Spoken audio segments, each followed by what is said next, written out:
Well, a very good morning and welcome to our broadcast.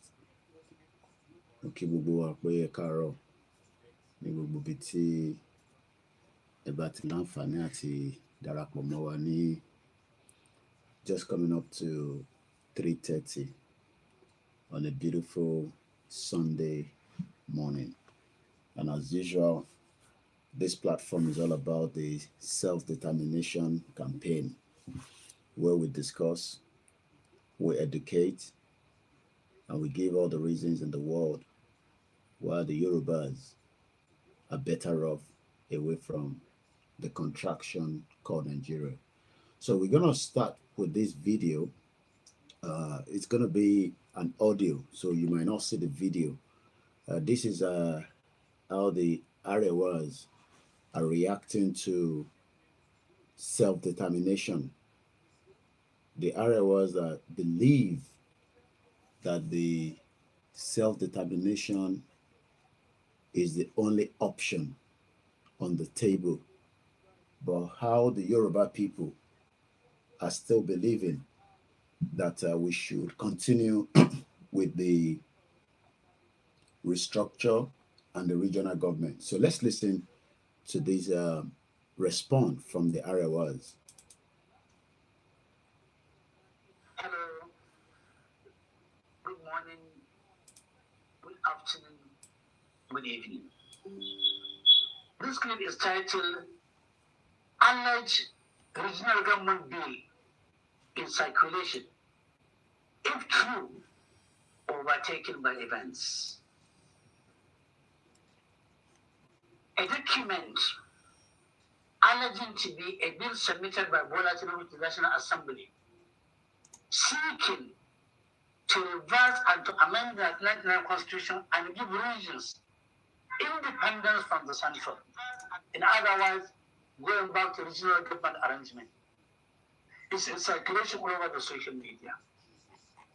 If this bill is true, and I hope it is true, my message is clear that the bill has been overtaken by events.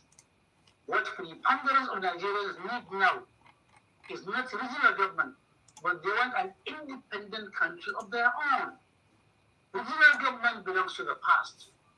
Currently, the agitation is for self-determination, for all regions, ethnic nationalities wishing to have their own country. Anything short of that is chasing the wild goose, and will not pass the passage of time. I will not see the daylight. Indeed, what Nigerians are going through now, the way and manner we are being collectively mismanaged, we are being assaulted, we are being pauperized, we are being reduced into pitiable combustible materials, we are being reduced into beggars, into slaves by the Bola Tinubu regime is emboldening many of us who were formerly against breaking of Nigeria into smaller nations. We are now reversing ourselves. Majority of us, including myself, who was formerly against smaller nations out of Nigeria, is now fully committed to having Nigeria broken into different countries out of choice or out of compulsion, so that we can go and manage ourselves in our own way, in our own speed, in our own style, cognizance of regional intricacies, our culture, our beliefs, our socialization, our need, if you like. We are tired of a central government where everybody has been made to become a slave. Everybody has been used, except the few who are making the country high, empty, and dry, who are stealing our collective patrimony, collective resources, who are sending us fear and terror, who are deceiving us every day, every night, every hour, every week, every month, all year through. And therefore, those who are thinking that a bill to take Nigeria back to the are doing any favor, they are making the biggest mistake. That is not what Nigerians need. What Nigerians need is dissolution of Nigeria into smaller nations. out of choice or out of compulsion, in peace, not in pieces. Anything short of that would not see the light of the day, would not address the current challenges, would only be postponing the evil day. Enough for the wise. Well, a very good morning to you, JJ Ventures. Good morning to you, Mr. Idris Abimbola. Shout out to you on Instagram. Shout out to you, Mr. Kola Wole. And good morning to you on the other platforms that we are streaming from. It is quite interesting that these Arewas that have now spoken clearly. My play video and can see. This will be part of our national anthem, so that as many Nigerians that are expecting anything out of compassion that we should save Nigeria, that time is over.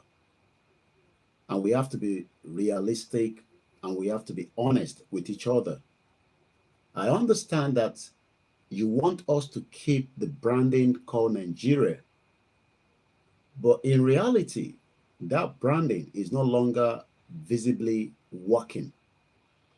And for the interest of peace and for the interest of humanity, it would be better that every individuals, every ethnic indigenous people support with 100% loyalty to the disintegration and the de-amalgamation of Nigeria. If everyone supports that, we will still be able to travel within each territory. You will be able to go to other countries within the boundaries. We will be able to set up our own government. We will be able to set up our own economic and constitution according to each of these countries. So it is quite important that we continue to stress out that for the interest of peace, because we will not achieve anything peaceful in Nigeria if we continue to force ourselves on each other. We will be looking for who becomes the leader of Nigeria through the presidential fraudulent system. But for the purpose of peace, the Arewa have already spoken. But what we don't know is, are the Yoruba's leaders, elite, politicians also ready so that the peaceful de-amalgamation of Nigeria can take place without any confrontation and without any kind of bloodshed? If such is allowed, we will be good neighbors where we can check whether we want another person from another country to visit our country. Because I'm not sure, maybe some of you understand that around the world today, not every country wants somebody to visit their country. Even if you think you should visit that country, you might be told that you are not fit enough to visit such a country. So the best interest that we should all think about is to get Nigeria out of the picture and support independent sovereign nation. And as you heard from these individuals, I'll try and get his name, but I want to remind you that in the interest of everybody, we should all start thinking of the disintegration of Nigeria.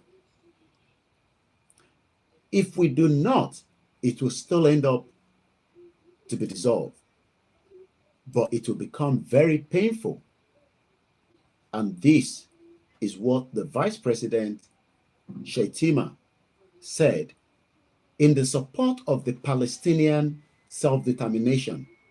Imagine I am sitting here on a daily basis under the leadership of Professor Adebanji Akintoye, under the leadership of Dr. Chief Sunday Adeyemo Igboho, asking the previous administration of former President Muhammadu Buhari, dead or alive, and the Vice President Yemi Osinbajo.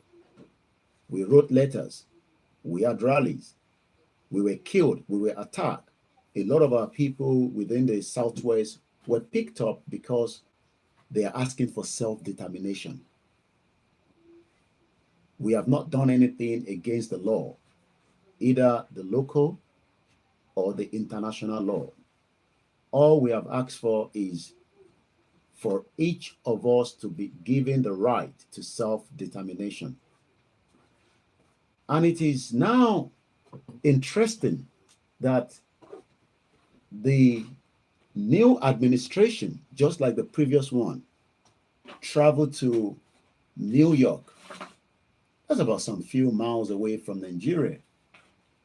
That's thousands of miles out of Nigeria, to visit New York under the United Nations General Assembly when the former President Muhammadu Buhari spoke on the podium. We're talking about, these are powerful podiums that American president speaks, other countries around the world, even if those countries do not agree with each other, because the UN has about 193 countries and they are all in loghead. They are not united. There's nothing called United Nations anymore. It is dead on arrival. But for the purpose of this engagement, for the purpose of this discussion, and a very good evening to you, my beautiful grandmother and another grandmother and a very powerful, staunch supporter of the Yoruba Nation, Mrs. Folashade Ojo. Welcome to the program.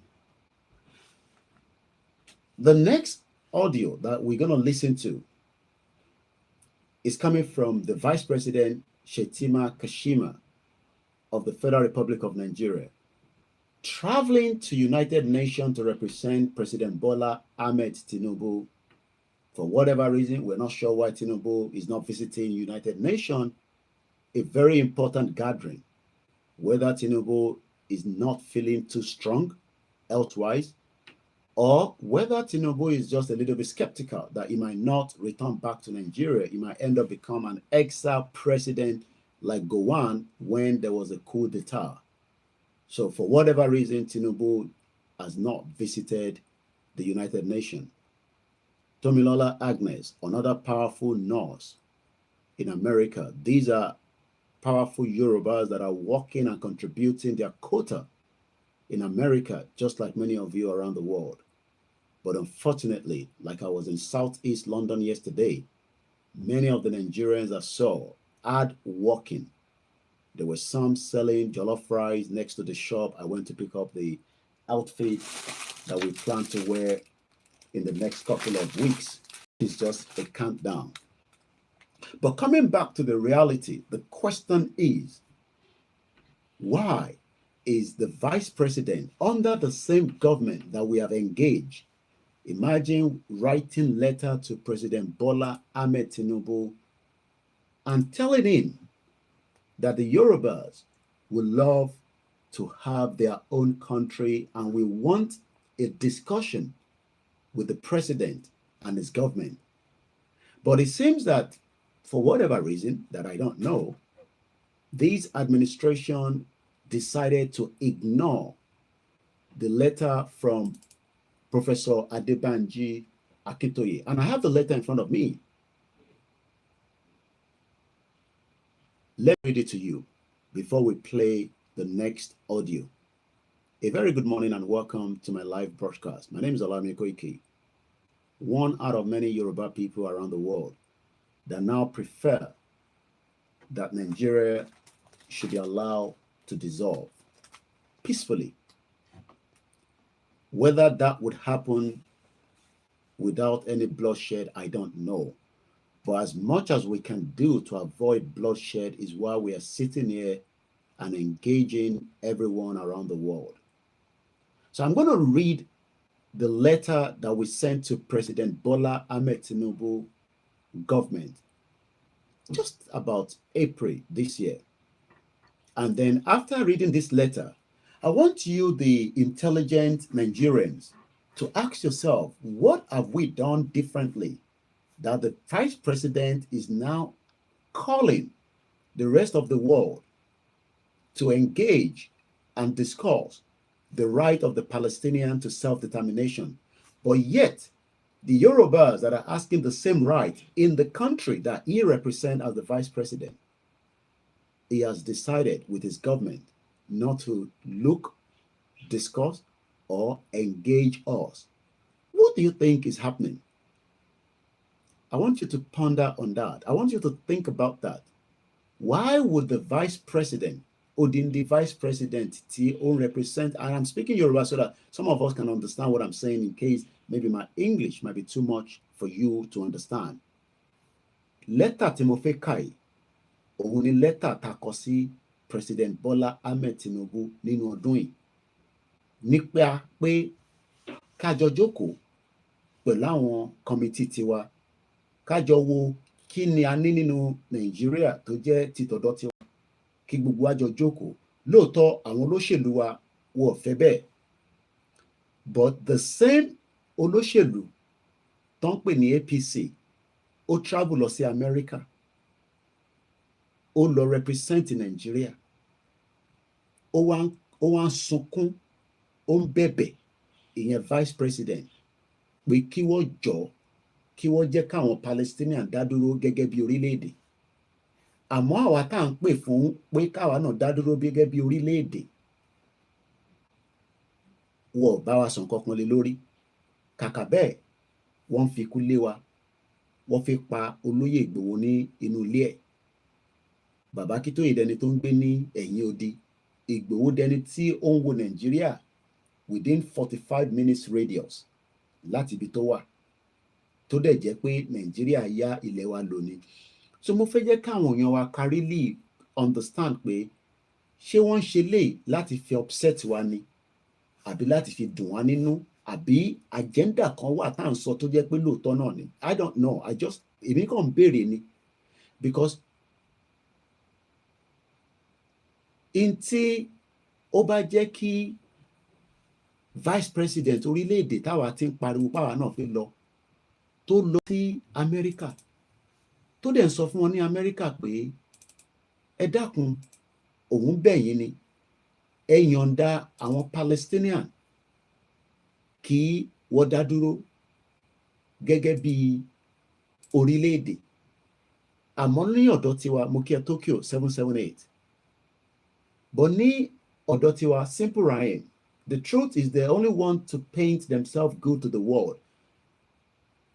I want us to look into this question. I mean, does it make sense that right under the nose of this government, we wrote a letter to the presidency requesting to look into our right to self-determination? Shout out to you, Richard, a friend of the Biafra. Good morning. I actually met a Biafra brother on the bus yesterday. You might go and watch my program with the engagement on the awareness I did en route to Liverpool Street from East Street Market, where I was able to meet up with 3 beautiful Africans. One is a Biafra. The father is from the southeast. One is from Sudan, a beautiful, beautiful, beautiful, beautiful girl. And the other one, I can't picture where she's from. You might want to go back and watch that video.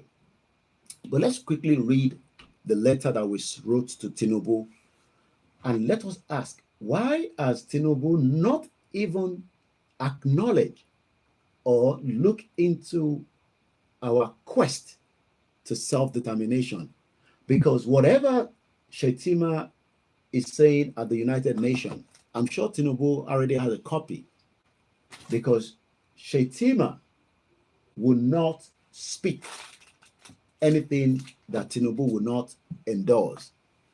She Tinubu ni Jakolushola, my brother. I was watching your video of I don't know what country you are in, but it's beautiful to see the hotel and the environment. And I believe it's one of the European countries. A very good morning to you, my beautiful brother. Let me ask again. What is the offense of the Yorubas that we have not been unit? Ochechi, a lot of love for you. And I say, anytime I will be in Canada, I promise to visit you and your family and your good husband, where you will cook the nice meal of the Southeast, Idikaikon or whatever, and we will all eat together. A very good morning to you, my sister. It's not just for me to be here say that it's about the Yorubas, but let us remind ourselves that we're talking about every indigenous people that have the right to self-determination. The Biafra, you might not agree with the views, we might not like each other, we might disagree with each other, but they're also asking for the same thing, but yet the leader of the Biafra, Mazi Nnamdi Kanu, that was kidnapped by the previous administration, but the same political party, APC.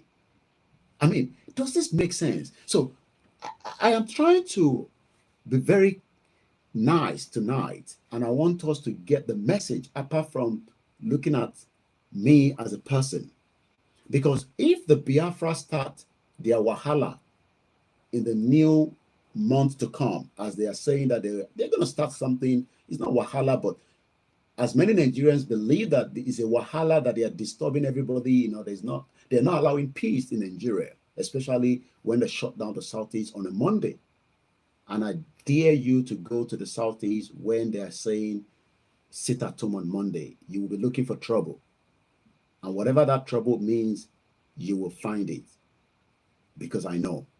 But does it make sense that the Biafra that are calling for the right to self-determination under their leader, Mazi Nnamdi Kanu, and under their government in exile and the de facto government, yet the government of Nigeria doesn't want to engage them?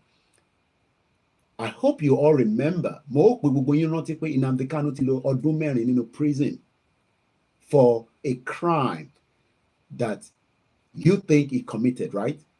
But what crime is it to ask for their right to self-determination? Okay, he was bringing a radio to promote Biafra country, and the government were not happy with it. His utterances was not good for the Yorubas and the rest of the Nigerians.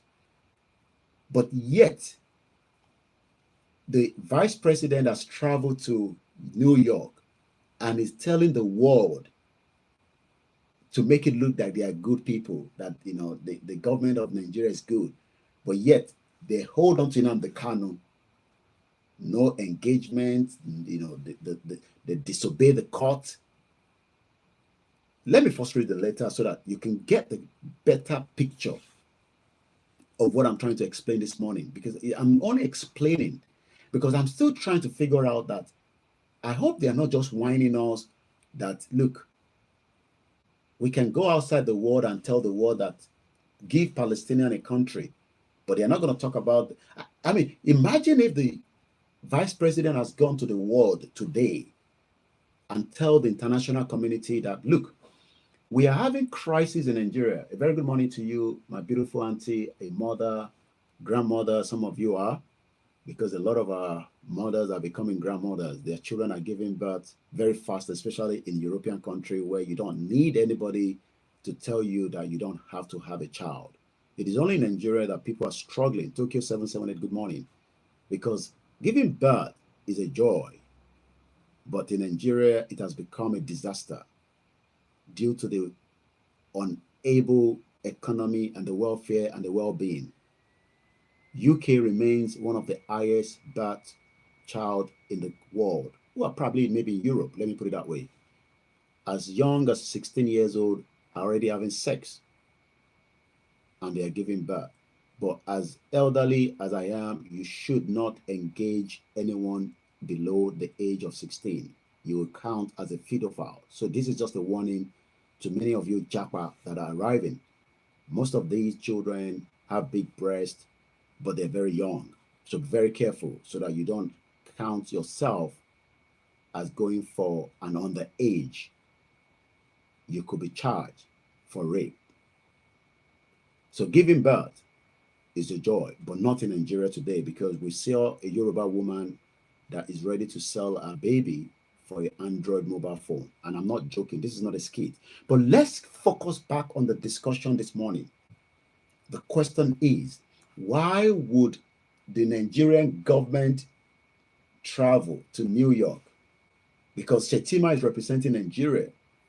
And don't say that I am repeating the same thing. It's just because Mofijeke Farabaleke Bonkontimonso, Odindi, vice president of Nigeria, has traveled, and on the world podium, he has not said, look, there are two people or two groups of people that are part of Nigeria. They are known as the Biafra and the Odudua, or the Yorubas, and they are agitating to I mean, imagine if the vice president said that at the podium. Do you know that it will make the job of me and you very easy? And he will tell the world that, look, we want them to go separately, but the North does not want to pull out. But I disagree now, because the North is also saying the same thing. I'll play the video one more time.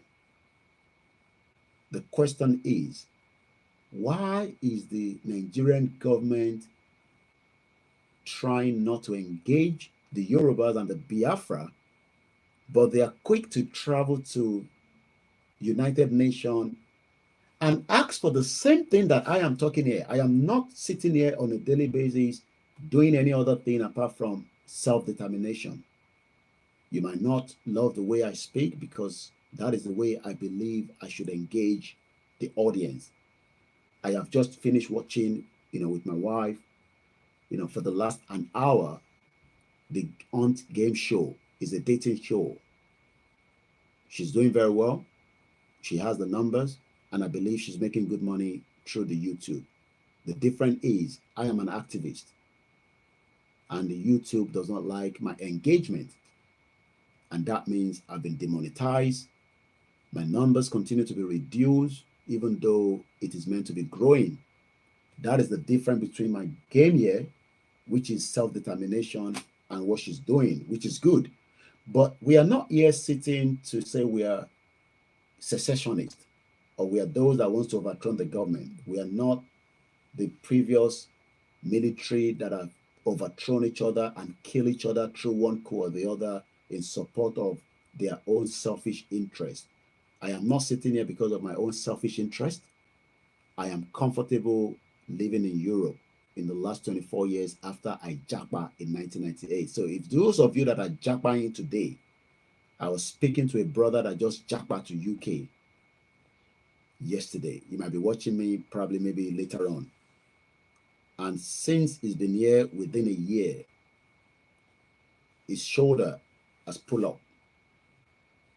And I asked him, was this from Nigeria? He said, no. It is after he arrived in UK, due to the nature of the job he's doing, he's feeling a lot of pain in his shoulder. I asked him to go to the hospital, because this is not Nigeria that you will need money to be looked after. I advised him to go to the A&E as quickly as possible so that it can be checked. He will not need any money, since he has the right to be in this country and work. They will look at it. They will do a scan. I'm going to come back to the letter. I am just giving you how it is important that many Nigerians today that are struggling is because Nigeria can no longer take care of us. But yet, the same Nigerians are attacking us on a daily basis. I don't know why. Maybe because of me, but they forgot that it is not about me, because I am comfortable, at least, if I have not gone beyond my coat. Cut your coat according to your sizes. I have done mine in 24 years, and I'm comfortable living here in a beautiful environment. I might not agree with everything that the UK system is doing, but I am grateful to be here with my family and my loved ones, especially my mom, because I would have been worried if my mom was in Nigeria, where she doesn't have everything that she's enjoying after her services in the country. I saw her yesterday, as normal, to deliver some of the little things I can give her. And if I don't give her anything, she's getting the job of what he has done. the pension, the freedom pass, and many other services that the government provide for people of our age at 70 plus. My mom retired, and I want you to understand this, especially for those of you that probably just come across my videos. My mom has been here before me. I came here 24 years ago. So think about how long my mom has been here before I arrived here to the UK. When I didn't come here because of anything. I japa. So if you're just japaing, I did that 24 years ago. And I welcome those of you that are japaing. And please don't make anybody make you feel uncomfortable that traveling abroad is worst or bad. No matter how worst this country is, you would have access to good health care. You would have 3 square meal. If you have children, don't let anybody fool you. I will not bring my children back to Nigeria because I will struggle to pay for their school fees, even if I have to put them in a private schools. I would rather want them to be here in a public school, which is far better than most of your private schools in Nigeria. At least I will be guaranteed that their safety, even though there is high rate of knife crime in this country, but at least I can guarantee that my children will be able to compete with any other children, even if they are in private university or private schools. And trust me, not everybody goes to public schools in the United Kingdom, but you will pay through your nose. A lot of Nigerians are paying for that services to allow their children to opt out of the public school. I'm just trying to understand why you refuse to accept the self-determination. Maybe because Shetima and Tinubu is not endorsing self-determination, but they can go to the United Nations and do the same thing and endorse it. Boya toba ti endorse, maybe you will have loved me better. Maybe you will have loved Igboho and Babakitoye. But rather, you are looking at maybe there is something in it. That's why we are shouting Yoruba Nation. Maybe there's monetary aspect. Oh, yes, if that is what you're thinking. But remember that I have lived here comfortably for 24 good years with no criminal record. And I'm proud of that. 24 years I've lived in UK, and I can boast, I can talk, I can lambast, because I know that even if you bring my file out, if you have access to it, you will not see anything criminal in it. Not that I didn't know what to do to make myself and enrich myself quicker and send my proceed of crime to the same crime country. Imagine criminals steal money as well from here and they send it back to another criminal country. And the criminal ones in there, they steal money and they bring it back here. And we know how the Europeans country are. They're criminals as well, trust me. So it's like vice versa. But I decided to opt out of such activities. Maybe because of today, and I'm grateful I did. So let's continue with the program. And this is the letter we wrote to Tinubu. Just a reminder that we wrote him in April. President Asiwaju Bola Ahmed Tinubu, the President of Nigeria, President Office, Aso Rock, Abuja, Federal Capital Territory, April 17, 2024. Your Excellency, we Yoruba Self-Determination Movement, leading the Yoruba self-determination struggle for the Yoruba sovereign state, separate from Nigeria, have the honor to send to Your Excellency this important letter on behalf of many millions of Yoruba people at home in Yoruba land and in the world. In Nigeria, rather, and in the Yoruba diaspora in almost all countries across the world. We send this letter with most respectfully to Your Excellency as a follow-up to our earlier letter dated August 6, 2022, which we delivered to your predecessors, the former President Muhammadu Buhari, in his exalted position then as the President of Nigeria. The central message of our earlier letter to President Buhari was that we Yoruba people of the southwest part of Nigeria consisting of the Yoruba people of Ekiti State, Lagos State, Ogun State, Ondo State, Osun State,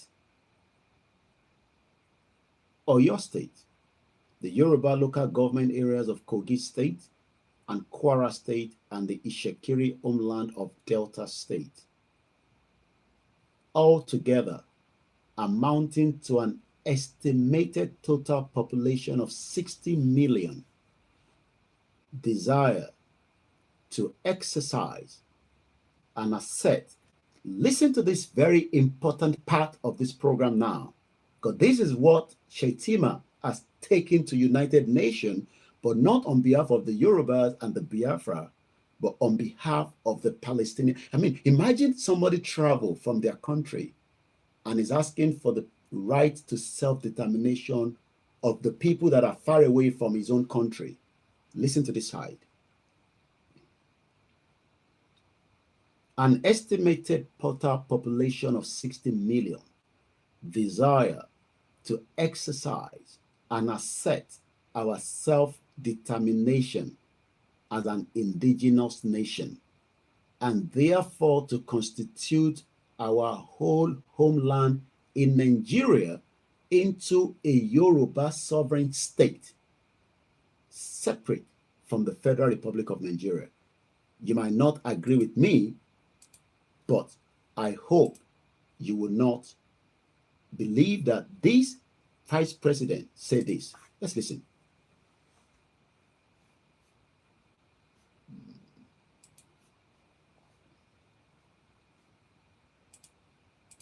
Okay, bear with me. Not sure why my audio is not coming out from there. I'm going to download it quickly and hopefully we can listen to it. A very good morning. All right. Good morning to you, Easy Aziz Badishiri, my brother. Good morning to you, Adebisi Boboye. Good morning to you, Okoya Falayon. And shout out to my beautiful auntie, Beauty Amokwe. Good morning to you, my wife, as she's still watching the program as well.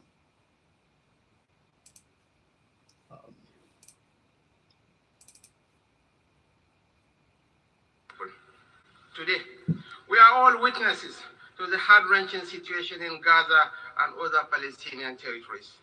We cannot discuss war and peace, conflicts and resolution, or humanitarian imperatives today without reflecting on the Israeli-Palestinian conflict that has been raging since 7th August last year. Of course, the conflict predates this period and has been simmering for a better part of half a century. What it tells us is that the international community has failed to live up to the spirit and aspirations of the United Nations to rid the world of inequality, violence, and domination of one people by another. Justice is antithetical to revenge. Freedom is an inalienable right and a natural entitlement that cannot be denied to any people. The Palestinian people deserve their independence. They deserve to have a home of their own in territories already recognized by this very assembly and by international law, which is being routinely ignored. Nigeria continues to urge efforts to bring back on track the two-state solution that offers the prospect for a new beginning for the region. Nigeria reaffirms to supporting United Nations peacekeeping operations. We recognize the need for Africa to build strong and professional armies to meet the multiple challenges we face. I don't think you understand what this man is saying. Do you want to see his video? You want to see his face so that you know that that is our vice president? Do you understand what he has said? It's the same thing that we said in the letter that we sent to his government. And maybe I should read that again, then I will show you. I'll bring my laptop across and you will see his face. Do you really really shut up? Vice President in Lossy United Nations, and he's saying the same thing that I want, but he's not saying it to support me, but he's saying it to support the Palestinian people. So, I mean, I'm not here to condemn the Palestinian people. Are they special than us? asking for self-determination, that the vice president cannot go to the United Nations and say, look, àwọn ọmọ Yorùbá o, wọ́n náwọn ṣe mọ́ nínú Nàìjíríà o, persecution, inalienable right, and we are asking the world to allow them to go. Mo kí bàbá mi, Awofajimi Adekunle Fawoye, Aboru Aboye. Let me recite the part of the letter that we sent to Asiwaju Bola Ahmed Tinubu in April 17. My name is OLAYOMI KOIKI, and this is Koikimedia, bringing the world. I bring the world closer to your doorstep and break it down to your look. This is not a sex show. This is not a dating show. This is a self-determination platform that the vice president is talking about. You might disagree with me in all other areas, and that is why I have to continue. 1998. I left Nigeria in September 1998, and I came with a visa. I went to do an interview in Abuja to get my visa, and when I arrived here, I told them I'm not going back. I did not apply for asylum, but since my mom was there, I applied based on that. But I was not given my right to live in this country until 15 years. It took myself to fight to remain in this country for 15 years. So if you just come across and say, maybe that is what you think. Look, whether I give I went to my mom, I bought her a few things. It's just, just to say thank you for bringing me here. Timba for mom see me low, she received a pension every week. She doesn't pay for a lot of things because of her age, and she has already contributed her own quota as somebody that has worked. And let me remind you, my mom, yes, Yato Bimi, Parliament section Mejini, there is what they call the House of Lords, and there's other section as well. My mom retired at the Parliament known as the House of Lords. And she's getting a good pension. Look, my mom's medical, I don't have to worry about it. Most of you, Tewanile, you will pay for the nurse to take care of your elderly parents. Toba ni owo wa fe shesho, which is not something to do. Toba ni owo wa fe jale, because àwọn tó bá ti ń dàgbà, tó bá dé stage kan, kódà kó máa lo àgúnmu gan, tó bá dé stage kan, ó nídìí pé kó máa fi ìtọ́jú, kó máa fi ṣe fún ẹ. The council where my mom lives, like many other elderly Nigerians that are living here, make sure that they are well taken care of to whatever their needs are. And my mom is enjoying that facility. She has been traveling. Ìyá tó bí mi ni mò ń sọ̀rọ̀ ẹ̀ nísìn. Kó tó bí mi ní 1970 ni mom sí mi ti travel. Kó tó marry ọkọ tó bí èmi tó ń pè ní Alhaji Mojide Ọmọ́táyọ̀ Koiki tìjẹ̀bú Òde ni ìyá mi ti travel. 23 countries around the world ni mom sí mi ti lọ, including Yugoslavia kó tó di pé ó break up, because ibẹ̀ ni àwọn ọmọ bàbá mi ti kàwé. My father's children schooled in Yugoslavia before Yugoslavia dissolved into a lot of bloodstream. Ẹ̀jẹ̀ ni ó ta sílẹ̀ tó fi pín Yugoslavia. Àdúrà ni pé ká má fi ìtàjẹ̀ sílẹ̀ pín Nigeria. But the chances that, and I'm trying not to use any language this morning, kó jẹ́ pé mo lè máa lò, is part of me. But imagine the vice president sọ fún àwa pé orí yín ò pé. I am using that word kó lè upset ẹ̀yin Yorùbá, and I'm not talking to Yorùbás that understand what I'm saying. Mo sọ fún àwọn Yorùbá tí wọ́n ní wọ́n fi gbọ́n kan tán sọ pé ọmọ àlè ni yín. Èmi ò ní sọ nípa tẹ̀yin, but màá lọ sọ nípa ti àwọn ẹ̀yà míì tó ń pè ní Palestinian, pé kó fún wọn ní ààyè kó dá dúró gẹ́gẹ́ bí orílẹ̀-èdè. And that is the same thing tí bàbá Akíntóyè ń pariwo. That is the same thing tí Igboho dúró lé lórí tó fi sọ pé kẹ́ pàdé òun ní UK. Bẹ́ẹ̀ bá fi jẹ dinner, it's okay. Bí owó pọ̀ lọ́wọ́ wa torí à ń send owó sílé, ẹlòmíì ò níṣẹ́ ní UK.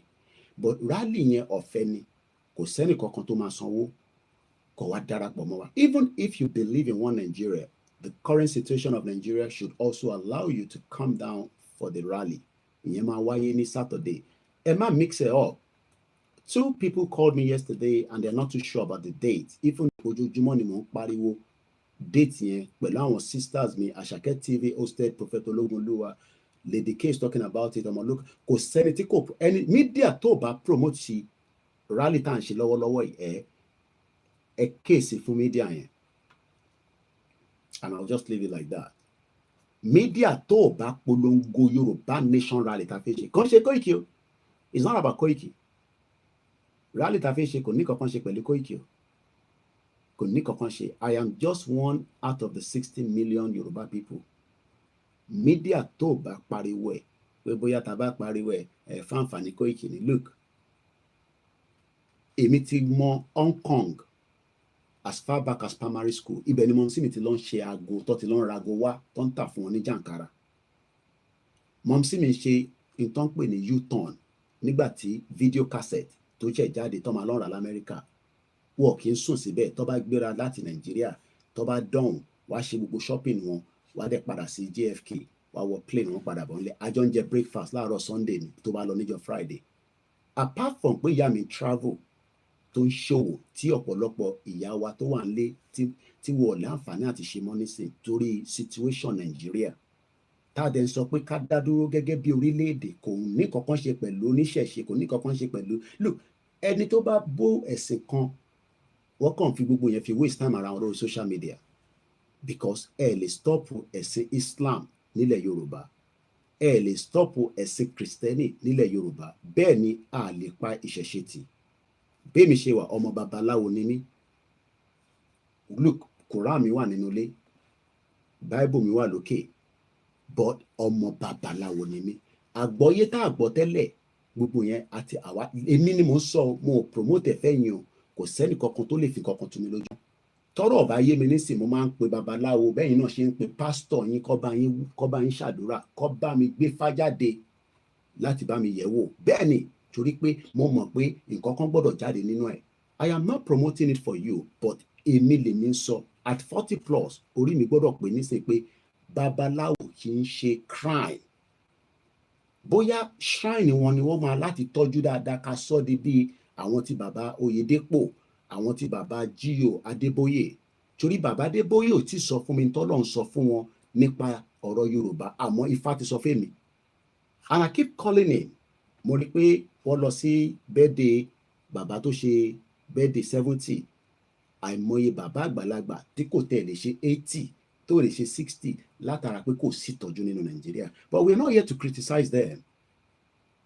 But àkíyèsí mo kàn ń pè fẹ́yìn ọmọ Yorùbá pé ọ̀rọ̀ ẹ̀sìn tó ń jà tó lúkàlùkù ń jà lórí social media ẹ̀sìn kan ló dá ẹ̀sìn kan ló dá. I am not doing all that nonsense. Ìtẹ́mi fẹ́ ni pé kàlàáfíà wà but kò lè sálàáfíà nílẹ̀ Nàìjíríà. Ìyẹn lèmi sọ fún yín whether you know it or not. But Shettima sọ fún wa pé I'm trying not to curse the Yoruba people but olórí wa ò pé àwa la gbọ́dọ̀ wá fi ọmọ kọ wọ̀n nígbà tásìkò bá tó. Àwa la máa wá sọ fún Shettima àti Tinubu ọmọ òde kí n ṣèdí bẹ̀bẹ̀rẹ̀ torí pé Tinubu ní right láti sọ fún Shettima pé lọ́ọ́ sọ fún wọn ní United Nations tèmi ò lè lọ torí ara mi ò yá because I know he's sick but àfihàn báyọ̀ jà ní bíbá kò sẹ́ni tó ní tiẹ̀ lára but sọ fún wọn pé àwọn Biafra fẹ́ lọ àwọn Yorùbá náà fẹ́ lọ káwọn àgbáyé bá wa wò ó kájọ jókòó kọjẹ́ kọ́ máa lọ káwa kan dẹ̀ di Nàìjíríà mú ṣe yẹn ẹ wá expect pé káwa jókòó nínú Nàìjíríà ọmọ gbogbo ẹ máa dàrú tó bá tásìkò. Bẹ́ẹ̀ ni mo sọ fún yín àsìkò yẹn ò tí ì tó ni ẹ̀yin lẹ́ ń kánjú fásìkò àwọ̀ àkànjú but Shettima lè lọ sí I'm gonna play the audio again. Òun lè gbéra lọ sí United Nations and ask for this. This is what we told Tinubu in our letter. Let me read that again. The central message of our earlier letter inti letter kí náà ń pè ní letter lédè Yorùbá inti ìtàfiránṣẹ́ sí Buhari in tó dá lórí òun ni Shettima ló ń sọ̀rọ̀ lé lórí ní United Nations. Ìwọ dẹ̀ ń criticize bàbá Igboho òun criticize bàbá Akíntóyè like Koikimedia ìyẹn ṣe problem tèmi. Problem tí ẹ àti mọ́mísí ẹ̀ nìyẹn pé wọ́n gbé ẹ kúrò ní Nàìjíríà torí tí mọ́mísí ẹ̀ bá ní foresight àti family ẹ̀ ó jẹ́ kó ti rí pé ní 24 years ago tèmi sá kúrò Nàìjíríà pé Nàìjíríà ò lè sàn bọ̀tú ọ̀rí torí pé ẹni tó ń make owó ní Nàìjíríà ó ti gbàgbé pé owó yẹn lè kúrò lọ́wọ́ ẹ̀ within 30 seconds tó dẹ̀ ní mọ̀ bí tówó yẹn wà. Economy ni ìlú tẹ́kọ́nọ́mì ò bá ti gbádùn bó bá lówó nínú bank a máa yọ́ lọ yóró ni wà á máa wábi tówó yẹn wà. ṣòfin pé mọ̀ọ́sí mi náà ní savings ni ó mọ iye gold tí ìyá yẹn ní kó tó travel. kí ló rò pé ó lè ṣẹlẹ̀ tí mọ̀ọ́sí mi fi ní náà gọ́tà nìyá mi ti ń taṣọ and she was also bí àmọ̀ sọ lè fún yín rí she was a secretary in Mobile Oil. mọ̀ọ́sí mi lè kọ́ odindi petrol station bẹ́ẹ̀ ni. She was offered to go to OPEC headquarters òmọbi tó wà Vienna ló wà bí abẹ ni wọn bá bírò àwá sí but my mom said no. kí ló ń fi lọ ṣe ní OPEC?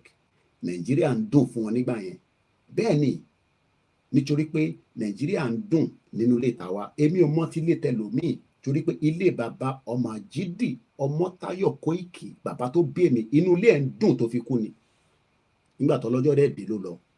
bẹ́ẹ̀ ni ó níyàwó tó pọ̀ ó bí ọmọ rẹpẹtẹ kò fìyà jẹ àwọn ọmọ yẹn. ìwọ bí ọmọ kan nísìn òun fìyà jẹ ọmọ yẹn nínú Nàìjíríà ó dẹ̀ sọ pé orí wa ò pé ó jẹ́ kó yẹrẹ wò torí bàbá tó bí èmi pẹ̀lú gbogbo ọmọ tó bí football size ni wá atúní reserve. bẹ́ẹ̀ ni kò fìyà jẹ wọ́n. gbogbo àwọn ọmọ ẹ̀ ló ń lọ sí school gbogbo àwọn ọmọ ẹ̀ ló ń tọ́jú látara àwọn ìyàwó ẹ̀. ìwọ gbéyàwó sínú ilé nísìn máa ti jà nínú Nàìjíríà ni mo sọ. ó fìyàwó sílé nísìn ìyàwó ẹ̀ dẹ̀ ń lọ ó ń ṣe ṣìnà ó dẹ̀ mójú kúrò ńbẹ̀ torí pé kó bá mú oúnjẹ wọlé nínú ilẹ̀ Yorùbá torí pé èmi kọ́ ló yẹ kó máa attack. ó yẹ kó attack system yẹn tí kò jẹ́ kí mọ̀ sí ẹ̀ tí gbogbo góòlù tó rà sílé tó ti tà tán gbogbo lé pátá ló ti tà tán pé kò lè jẹ́ èèyàn pẹ̀lú ẹ̀ náà ò kì í ṣe èèyàn torí pé ó padà di agbèrò táwọn olóṣèlú fi yẹ kó di. kò sí nǹkan kan tó ń jágbèrò ní UK náà ó ti mọ̀ kí ló ń pè lágbèrò. èèyàn dáadáa ní èèyàn tí wọ́n bí torí pé wọn ò ní bíyàn kan sínú ilé kan kẹ wá débẹ̀ kẹ ní èmi máa pọ́ ọmọ yìí ní agbèrò tán ní lagimọ̀ yín lórí. ẹ jẹ́ ká tún padà sínú body of the message tá send sí Tinubu àti Buhari. òun là ń ṣàlàyé fún bó à ń ṣàlàyé lẹ́tà yẹn fún Tinubu pé a ti kọ lẹ́tà kan rí tẹ́lẹ̀. àwọn kan ní kí lẹ́ ń kọ lẹ́tà fún ṣé lẹ́tà la máa jẹ́ ní kí lẹ́ fi ṣe rálì fún ẹ fi kówó jẹ ní. àwọn èèyàn ò tí understand tó ń pè ní diplomacy. púpọ̀ náà àwọn èèyàn kẹ̀rẹ́ druggy ni wọ́n. ẹni tó bá dẹ̀ jẹ́ drug tó mu drug kò ní máa sọ̀rọ̀ tó ní làákàyè because ẹni tó ń mu gbáná gbogbo alamọ the end of them ní Nàìjíríà especially àwọn tó mu gbáná lẹ́kọ̀ọ́ pọ̀pọ̀. ẹ kọ́ rí pé ẹ̀gbọ́n yẹn máa ń dírẹ́sì dáadáa all of a sudden tó bá jáde á wọ socks á gbé suit lé lórí nínú ooru kò dẹ̀ lọ síbi iṣẹ́ torí pé ẹni tó bá wọ suit ó gbọ́dọ̀ lọ síbi tí air condition bá wà tó ooru ló máa pa ẹ́. tó bá wọ suit nínú Nàìjíríà tó dẹ̀ lọ wọ public transport ìyà ló fi ń jẹ rẹ̀. àwọn tó ń wọ suit bẹ́ẹ̀ ní Dubai tí ó gbóná pa tèmi ti dé rí air condition ló máa fi ń jókòó sínú train wọn ní mọ́tò but tó bá ti wọnú train yẹn tí ó tún wá mọ̀ pé ní Dubai ó níbi tí ààyè àwọn obìnrin bá ń wà. tó bá ti dé orí platform wàá ti máa rí nílẹ̀ lẹ̀ wọ́n ti fi sign síbẹ̀ má gbà bíbà ìwọlé torí àwọn obìnrin nìkan ló máa wọ carriage ibẹ̀ yẹn torí wọ́n fi jẹ́ kẹ́ máa lọ wo ìdí wọn kẹ́ máa lọ wọ́n yan wọn ẹ̀yin bomb bastard tí ẹ respect obìnrin kankan nílùú òfò tẹ́ ń pè Nàìjíríà táwa ní ká gba ìlú wa ká lè ṣàǹfààní fáwọn obìnrin àtàwọn ọ̀dọ́ àmọ́ torí pé kó bá a dó wọn olòṣì. irú èdè tẹ́ máa fi gbọ́ nìyẹn torí pé ẹni tó fẹ́ dó ò fẹ́ fún láyè ọ̀ǹtí tó bá dó kó tó fún níṣẹ́ kò ní dá fún gbogbo yín. a máa gbèlú yẹn wálẹ̀ ó kù díẹ̀ ni mò ń sọ torí Shettima ò lè máa lọ sọ̀rọ̀ self determination tẹ̀mí ń pariwo lójoojúmọ́ tó ń sọ fún mi pé olórí burúkú ni mí indirectly nǹkan kan máa lọ fún kankan ni tá a bá gbé gbogbo ìlú yẹn wálẹ̀ ó kù díẹ̀ let me leave it like that ní ṣoríire bomb bastard country. so àwọn lè lọ sí United Nations láti lọ kẹ́dùn fún Palestinian àwa ni wọ́n lè kẹ́dùn fún. ó kù díẹ̀ níbọn ró ó kù díẹ̀ let's go back to the content of the letter. Tàfi ránṣẹ́ sí olórí burúkú Buhari, dead or alive. Ṣé mọ̀ pé Buhari wà London? Òun àti Gowon wọ́n ní kúre àwọn méjèèjì. Ìwọ wà níbi, ó wà Nàìjíríà nínú ìyà, nínú òṣì, nínú òfò. A ní ká gbara wa sílẹ̀. Onípò òfé kúrò nínú òfò àti ìyà yẹn. Ó fẹ́ wà nínú abúlé tí kò sí ná after 63. Wọ́n náà máa celebrate 64 years. 64 years of corruption. 64 years of a fraudulent system that failed every single one of us. 64 years tí ìyá mi gbádùn nínú ẹ̀ tó wá wò pé ìlú òfò nílùú yìí òun gbọ́dọ̀ sá lọ. Ṣé o rò pé mọ́mísí mi wá ṣeré ni? Ó wá faṣẹ́ ni. Bí èèyàn kan bá sọ fún ẹ pé òun ṣeré wá sí London kò dẹ̀ padà wálé after 3 weeks ó ti jàpá. Mo kàn fi ṣe kí ló ń jẹ́ pọ́n ṣeré lọ London. Gbogbo àwọn actor wa ń kọ́ àwọn ọmọ wọn lọ sí Canada. Wọ́n bímọ síbẹ̀, àwọn wà níbẹ̀, àwọn á máa gbé Nàìjíríà. Ṣé wọ́n mọ̀ pé wọ́n ń gbádùn? Wọ́n ní láti sọ yẹn fún wọn. Ṣé wọ́n ní láti sọ yẹn fún wọn? Ṣé wọ́n ní láti sọ yẹn fún wọn? Because wọ́n mọ̀ pé ọjọ́ ọ̀la àwọn táwọn bá tẹ̀kú sí Nàìjíríà, àwọn ọmọ wọn ti escape. Ẹ̀rú nǹkan tí mo sì tèmi ṣe nìyẹn. Òun ò wá dúró sínú Nàìjíríà, ó wá gbéra jókòó sí ìlú òyìnbó, ó wá mú àwa lẹ́yẹ kọ̀ọ̀kan. Ó fà àwa lẹ́yẹ kọ̀ọ̀kan. The central message of our earlier letter to the President Buhari, olórí burúkú, èmi ò tẹ́ mọ̀ pé yín ẹ̀kan ti yọ bí á gbogbo fake tó ṣe fún. I was looking at the picture. Ẹ̀yin Buhari kan ibẹ̀ ó ti yọ bí ètò fi síbẹ̀ tẹ́lẹ̀ tó fi deceive gbogbo yín. So wọ́n ti wá yọ nísìn. Gbogbo àṣírí yẹn máa tú. Bóyá ó kú lóòótọ́, bóyá kò kú, ó máa tú. Ojú ló ń pọ́n ìbòjì, òun ń bọ̀ níbẹ̀. Kò dẹ̀ sí tí ó pamọ́ tójú ọba Elédùmarè ò rí. Bóyá Buhari ti kú lóòótọ́ tó gbé wa ní mugun, ó mọ̀ kọ́ lè gbé yín mugun. Ìwọ ò tí mọ̀ yẹn, ibẹ̀ ni kò jókòó sí. A kọ lẹ́tà sí, lẹ́tà tá a kọ lélẹ̀.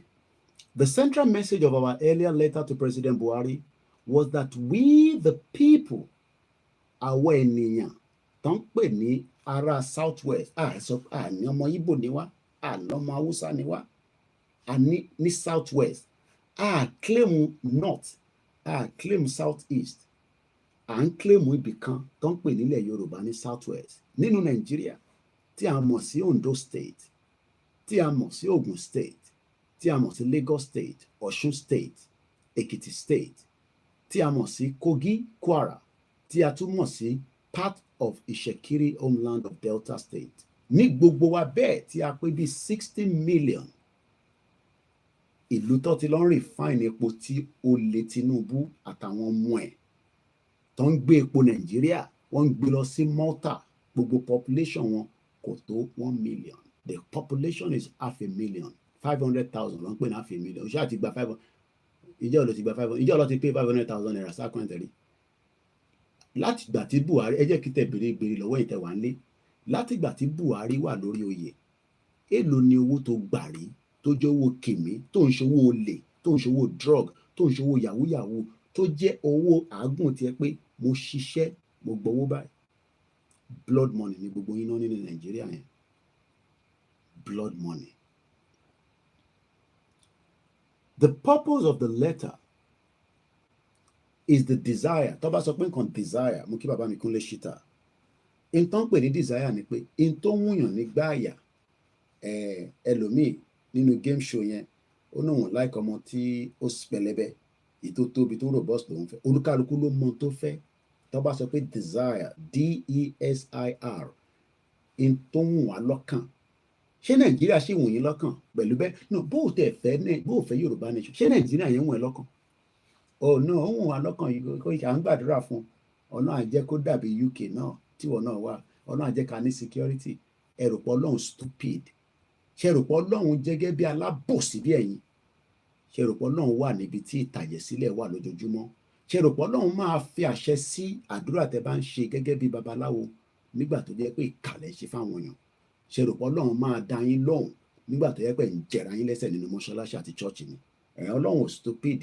Ibi tọ́lọ́run wà ní Mẹ́kà, wọ́n ń ṣe dáadáa fáráàlú níbi tọ́lọ́run wà ní Jerusalem wọ́n ń fi drone wọ́n fi ń yọ àwọn tó fẹ́ pa wọ́n pa àwọn èèyàn ṣeréṣeré ni Israel pa wọ́n ní Lebanon ó yọ ẹni tó ń pè ní leader àwọn Hezbollah ó pàdánù torí pé kí ni ó ní tẹ́ bá máa pa àwọn èèyàn òun àkọ́kọ́ Israel wà nínú Palestine wọ́n wà ní Lebanon wọ́n kó spy síbẹ̀ mo sọ fẹ́yìn tájọ́ ń ṣe Yorùbá nation mo tó ń pè ní spy gbogbo yẹn náà la máa ṣe nígbà tá a bá ní ìjọba tiwa torí púpọ̀ ní mo ti sọ fún yín pé iṣẹ́ spy iṣẹ́ tó léwu tó pọ̀ ni àmọ́ àwọn tó ń ṣe wọ́n ń ṣe láti jẹ́ kí ìran wọn kó má bàa parẹ́ ẹ̀yin ò mọ̀jà tó ń lọ lọ́wọ́lọ́wọ́ nísìn o mọ̀ pé jà ń lọ lọ́wọ́ ní Israel àti Lebanon wọ́n ti pọ̀ gan wọn ní àná kódà ẹni tó jẹ́ revolution guard Iran òun wà lára àwọn tí wọ́n pa wọ́n imagine Israel infiltrate Lebanon wọ́n yọ wọ́n dànù Fúlàní infiltrate àwa Ìgbòho ní kó fóun ní àṣẹ kábíyèsí lédùmarè àti ṣe nǹkan nílẹ̀ Yorùbá Ìgbòho ní kó fóun ní àṣẹ kóun wọlé kò ń ṣe póun nìkan ló máa wọlé irú àwa náà ti sọ̀kalẹ̀ èmi náà ti tẹ̀lé wọnú gbó ètò èmi náà bá lè ṣe ń bẹ̀ bó bá jẹ́ kámẹ́rà ni máa gbé ni pé Koiki wọ́n ṣáà máa ya picture ká máa fi document àwọn kan tí kò ní jẹ́ pé n tó máa flush sórí social media lọ́jọ́ iwájú èmi náà máa fi kámẹ́rà mi máa fi tẹ̀lé wọn máa ya picture a máa record èmi náà dẹ̀ lọ kọ́ bọ́ ṣe ń yìnbọn torí pé àkì mọ̀ èmi náà wọ bullet proof màá dẹ̀ ló ti bílẹ̀ ó wá ní kọ́ fóun láyè àti pé àwọn èèyàn ní share program ilé níṣẹ́ gbà tá a sọ̀rọ̀ kó àtòbò níbí ẹ̀wọ̀n wáyé pọ̀rọ̀ kó àtòbò là ń sọ nísìnyí àwọn èèyàn flood gbogbo bíbá bọ̀bọ̀ iná máa ń sọ̀rọ̀ kó àtòbò máa gbádùn program ọmọ àlè bomb bastard ló pọ̀ nù yín ìyá máa jẹ yín máa tọrọ lójoojúmọ́ kódà bàbá ń fún yín lówó kò ní ràn yín torí pé economy ni a ti wà ní 30% of inflation nínú Nàìjíríà ó máa tán pé 30%. mo kí gbogbo alẹ́ nǹkan sí ẹgbẹ́ olè share button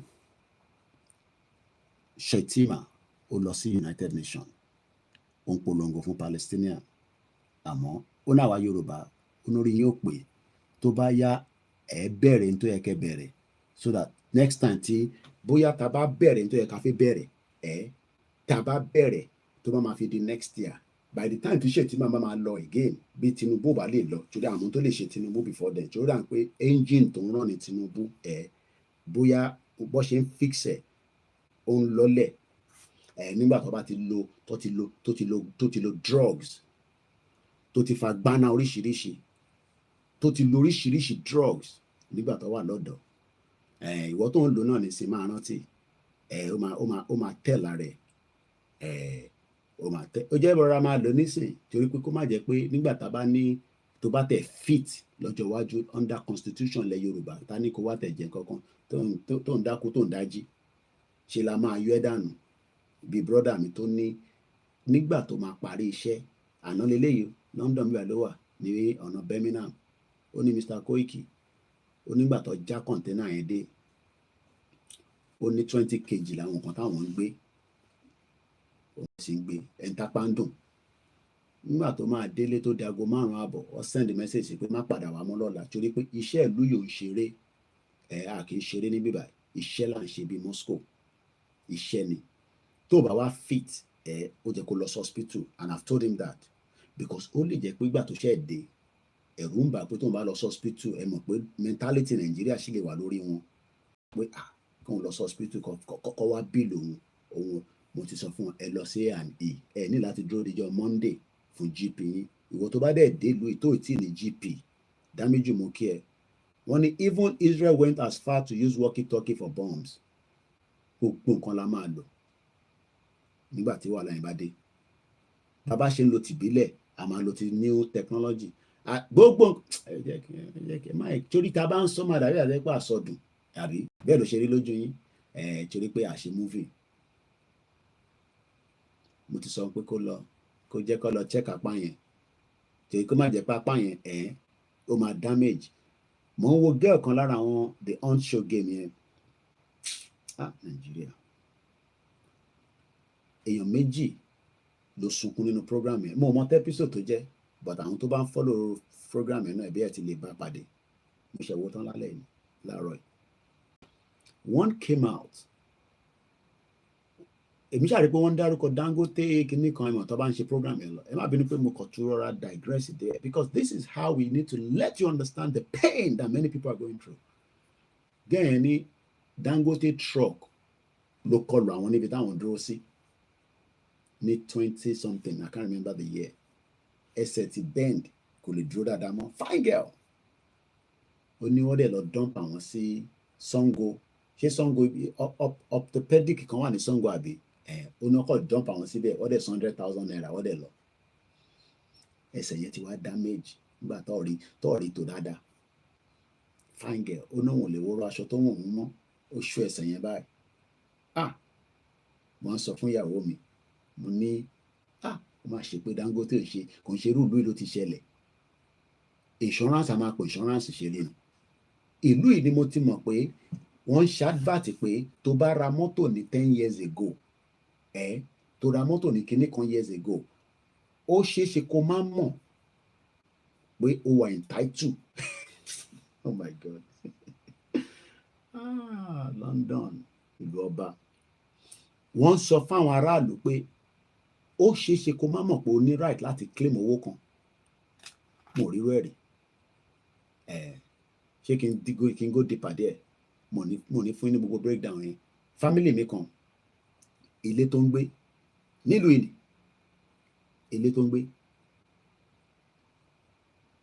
ó ti complain títí àwọn tó ti jàǹfààní ẹ̀ náà wà báyìí tán máa wò mí báyìí pé Koiki má jẹ́ kí gbogbo nǹkan báyìí máa jáde máa sọ bá ṣe ń gbádùn nílùú yìí fún àwọn tó wà nílé jẹ́ kí yà jẹ wọ́n dáadáa torí ọmọ àlè ni wọ́n they are born bastard nínú ilé òfò tẹ́ ń gbé ẹ̀wọ̀n wá Kokun foundation mo rí ẹ̀gbọ́n mi bàbá dáadáa kọ́ lọ́ba ń kẹ́ ẹ̀yin olórí Yomi Amzat bó ṣe ń dán ni ẹ̀rí pọ́kàn wọn balẹ̀ mo mọ̀ pé bàbá yẹn fi sọ̀rọ̀ Yorùbá nation dáadáa but ó kàn wò Ṣèyí Mákindé tí wọ́n bá bẹ̀rẹ̀ sí sọ̀rọ̀ Yorùbá nation ṣé wọ́n nígbà gídígbò mọ́ òun lọ́wọ́ báyìí but you have to lose something to gain something àwa ti gbà tán pé a gbọ́dọ̀ lose gbogbo tó bá wùn wá pé kí Yorùbá fi bọ́ bẹ́ẹ̀ ni tó bá jẹ́ pé kí n má wá Nàìjíríà for some time for now ẹ̀gbọ́n mi kan pè mí Koiki mo nílé lọ sí rally yẹn máa lọ sílé mo lọ ṣoko wọ́n lè máa wò mí báyìí mo ní mo ti gbọ́ mo ní ìbẹ̀ṣà bá wa dá sí fún wa lówó kẹ́ bá wa dá sí gbogbo kò tó ń ṣe Nàìjíríà yẹn ìjọ kan sọ́kan báyìí àwọn náà lọ tún máa wá pè mí bí another 1 year 2 months pé Fúlàní ti jẹ gbogbo ẹ̀ kò dẹ̀ sẹ́ńtọ́ máa tí Fúlàní ò bá tẹ̀ wá jẹ́ something will lead to something that you cannot claim insurance. How many of you have not been able to claim insurance for a lot of things in that shitty country? Ìlú yìí ni ó ti máa pè ẹ́ family mi yẹn ó ti ní problem nínú ilé tó ń gbé nílùú yìí ó ti sọ fún council títí council dá lóhùn council sọ pé ẹ mọ̀ ìlú yìí náà ó bàjẹ́ gan but ìwọ tó bá mọ right ẹ ṣó wá tó wá rí pé tó bá mọ right ẹ àwọn kan tó wà leaflet náà kọ́ máa jù sínú ilé ni do you know you are entitled to 10,000 pounds irọ́ àbẹ̀rẹ̀ have you bought a diesel car ṣó mọ̀ pé nígbà tó gba lónìí yẹn interest tó fi fún ẹ nílò ọlọ́run jẹ́ kẹ́ ní understanding kan náà sọ kí n má fọ̀rọ̀ ògùn nígbà tí lẹ́tà kọ́kọ́ jù sílé àwọn leaflet kọ́kọ́ jù sínú ilé wọ́n ti máa ń jù sínú ilé bọ̀tẹ́ ni ẹ máa ń gbé sẹ́gbẹ̀ẹ́ ẹ̀gbọ́n mi ẹ máa ń gbé sẹ́gbẹ̀ẹ́ ó wá kọ̀ wò ń jọ kan lẹ́tà wo lẹ́ ń jọ àwọn leaflet oríṣiríṣi bó ṣe wò ní ẹ pé if you have any problem in your home we can help you o ní láti sanwó fáwa but àwa lè ràn ẹ́ lọ́wọ́ kaba council jà eré àbòtọ́ bó ṣe pè wọ́n nìyẹn mo ní sọ ẹ̀tọ́ fún láti bí ọdún kan lọ ti ń fa kéèsì yẹn bọ̀ kéèsì yẹn ti dé court nílùú yìí owó tó gbé fún ẹni yẹn kódà òun gan believe ẹ̀ mo ó pé kò ní gbówó yẹn lọ Nàìjíríà lọ invest nílùú òfò yẹn èmi ò náà tẹ́yìn invest níbẹ̀ kẹ́ kúrò but ìlú òfò ni láti invest for now owó tó ti ya fẹ́ nìyẹn nígbà tó dé court ẹmọ tí judge yẹn sọ fún council ẹni wá jẹ́ ẹni tó máa ń document kan ọ̀rọ̀ tí mò ń sọ ti ń bá wọn fà for like 3 years ó ní video evidence ó ní picture evidence ọ̀dà lóhùn judge wa ní tí kò bá ń ṣe pé wọ́n ti negotiate èyí tó fi fún ni èyí yẹn kéré pé but since tí àwọn méjèèjì counsel àti lọ àwọn lọ́ọ̀yà yẹn wọ́n máa gba percentage o fi sanwó fún lọ́ọ̀yà ṣe o kówó fún wọn tó fi bẹ̀rẹ̀ ni bomb bastard ṣèbọ́ fẹ́ lọ́pẹ̀ fún ẹ àwọn náà máa yọ percentage bí a 60-40 a kó 60 fún ọ òṣìṣẹ́ fowó yẹn ni ṣèbọ́ fẹ́ náà ni gbogbo problem tó wà nílé yẹn judge yẹn náà fún wọn ní 80 days even though pé wọ́n ti wá rectify àwọn kankan but àwọn lọ́ọ̀yà yẹn náà wọ́n wà satisfied pé because into ẹ̀kọ́ ṣe wọ̀ ṣe ọ sọ fún judge bẹ́ẹ̀ counsel ní gbogbo judge yẹn náà fún wọn ní 80 days láti rectify gbogbo problem yẹn ó fẹ́ rọ ayé bẹ́ẹ̀ yẹn you don't want that kind of life ìyẹn ló ń pè ní self-determination bomb bastard. Let's continue quickly. Gbọ́ wọlé share but ẹ share now ìbáwọn church náà máa ní kẹ́ share program wọn tí máa ń gbọ́ ẹ bá wa share ilé náà abẹ́yìn. Òun wá miracle kọ̀ọ̀kan lè ṣẹlẹ̀ Nàìjíríà ju pé kólúkálukú máa lọ. Let's go back to the letter.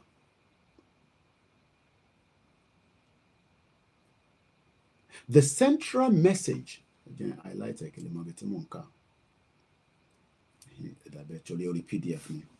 The central message of our earlier letter to President Buhari was that we Yoruba people of the southwest part of Nigeria, consisting of all the Yoruba states,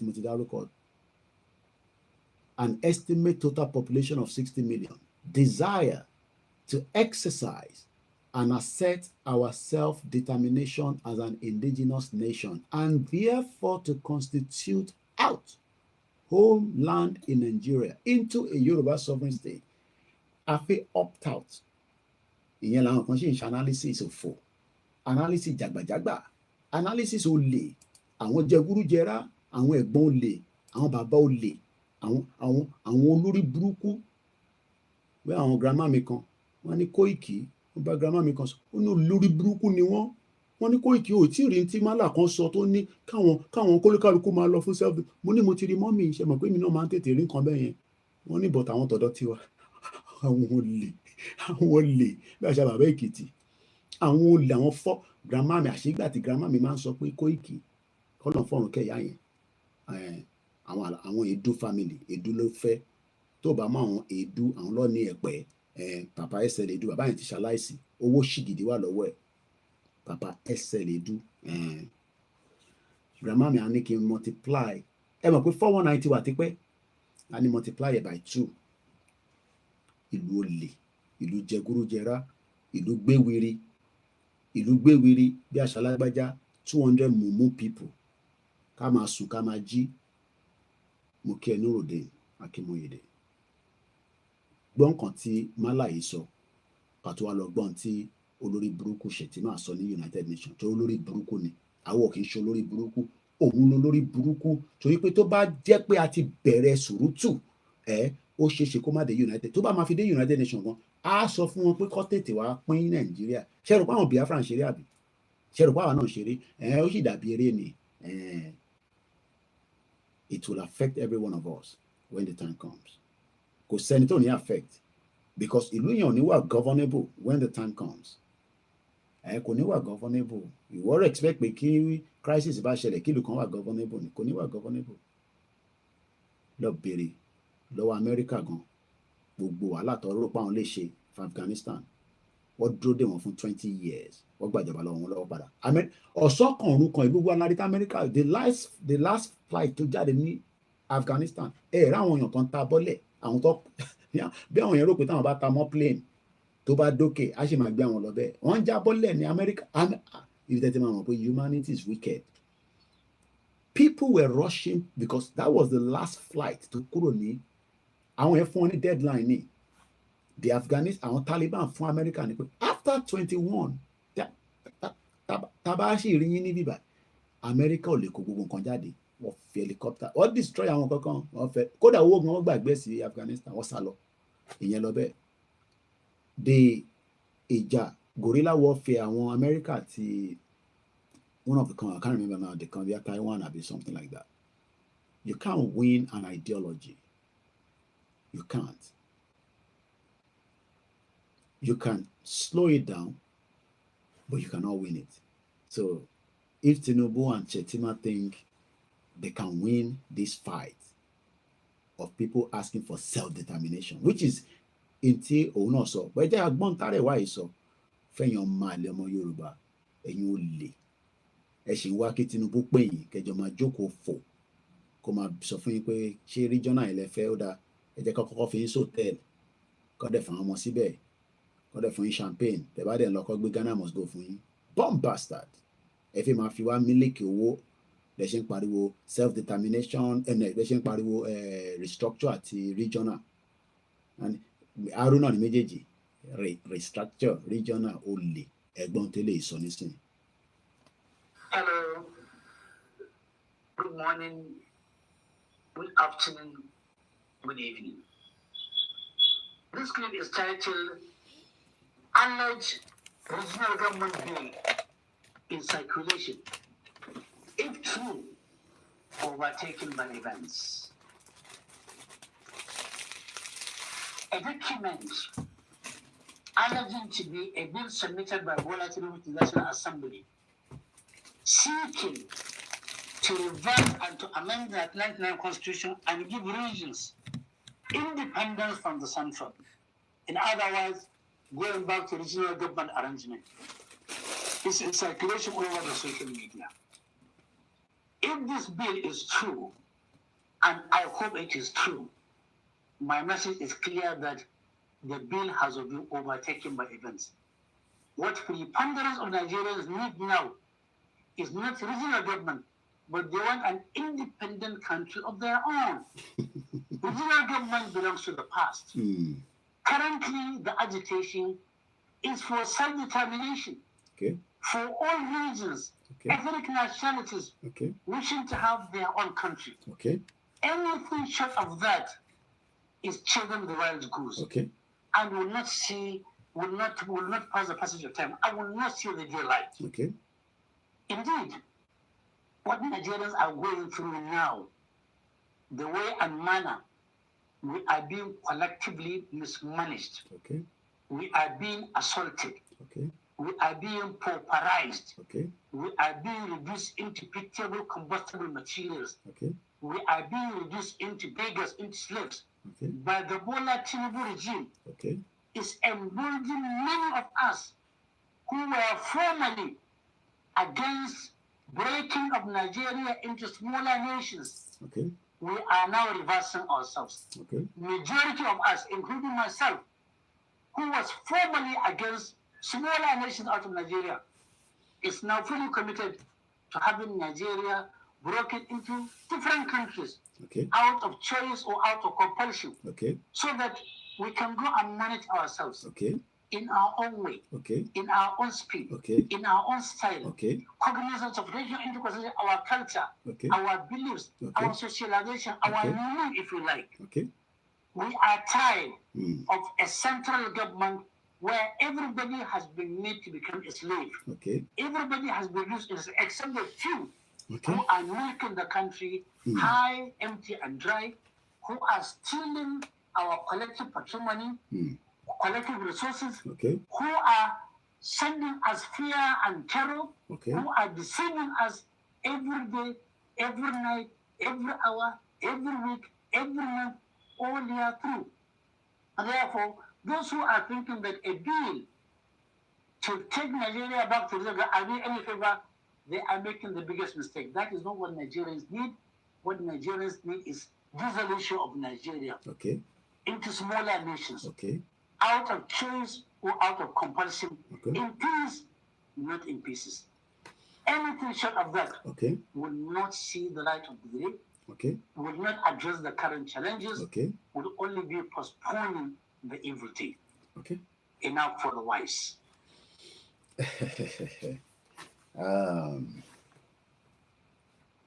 ṣe ojú òtí ẹ̀yin Yorùbá nísìn ẹ̀yin tẹ́ ń béèrè fún regional àti restructure ṣe ojú òtí yín a rò pé mo máa ń sọ pé tó bá ní Yorùbá ló gbọ́n ṣe báwọn ilé gbọ́n, because I don't understand when we are saying self-determination but yín sọ̀rọ̀ restructure àti regional Tony Aegis Muke, brother me. Mr. Bamidele Aliu, thank you, good morning. Mr. Fakaye Adebayo. Pella, 1498, good morning. Mr. Dairo Oluwasegun. Ọ̀rọ̀ tí mò ń sọ́run àbí. But eléyìí ọ̀run kí ọmọ Haúsá bóyá Fúlàní bí Haúsá ni, but the northern part of Nigeria kó jáde kó máa sọ pé no, àwọn rí tẹ́ àwọn Yorùbá ọ̀dẹ̀, torí pé Yorùbá ọ̀dẹ̀ ló máa circulate the same nonsense mo sọ fún yín, èyí tó yẹ kẹ́ pín ẹ̀ ní pín. Ṣé ti gbọ́ bíìlì yẹn? Ṣé ti rí bíìlì yẹn? Ṣé ti rí tí wọ́n sọ pé Tinubu ti ṣe bíìlì? Eléyìí wá ní àbórí yín ò pé àbọ̀ dẹ̀ nìyí ni. Ṣèbá Awólọ́wọ̀ sọ pé ilẹ̀ kàwé jù. Stupid, ignorant people. Kò ń ṣàwá ta ti gbà fún bàbá Akíntóyè pé self-determination, àwọn ọ̀nàgàn mú ilé wa jáde. Ìwé mélòó lè lè ká? Ọpọlọ mélòó ló ní? Ó wá ní shut up every single one of you there. Èèyàn ọmọ Yorùbá tẹ̀ ń circulate òṣì ṣọ́ dẹ̀ nìyí ni. Àtẹ̀rùpẹ́ ní ẹgbọ́n ni ẹ̀yin tí ẹ kẹ́ máa promote self-determination, ẹ wá ń promote fàtàdánù, ẹ wá ń promote jẹgúrújẹrá chop and chop, àbí olúkàlùkù chop and chop, olúkàlùkù shop and shop. Adékúnlé Ramon mo kí ẹ good morning. Ìyá wa Adesat Ṣóbùnmi mo kí yín mà ẹ káàárọ̀, happy Sunday.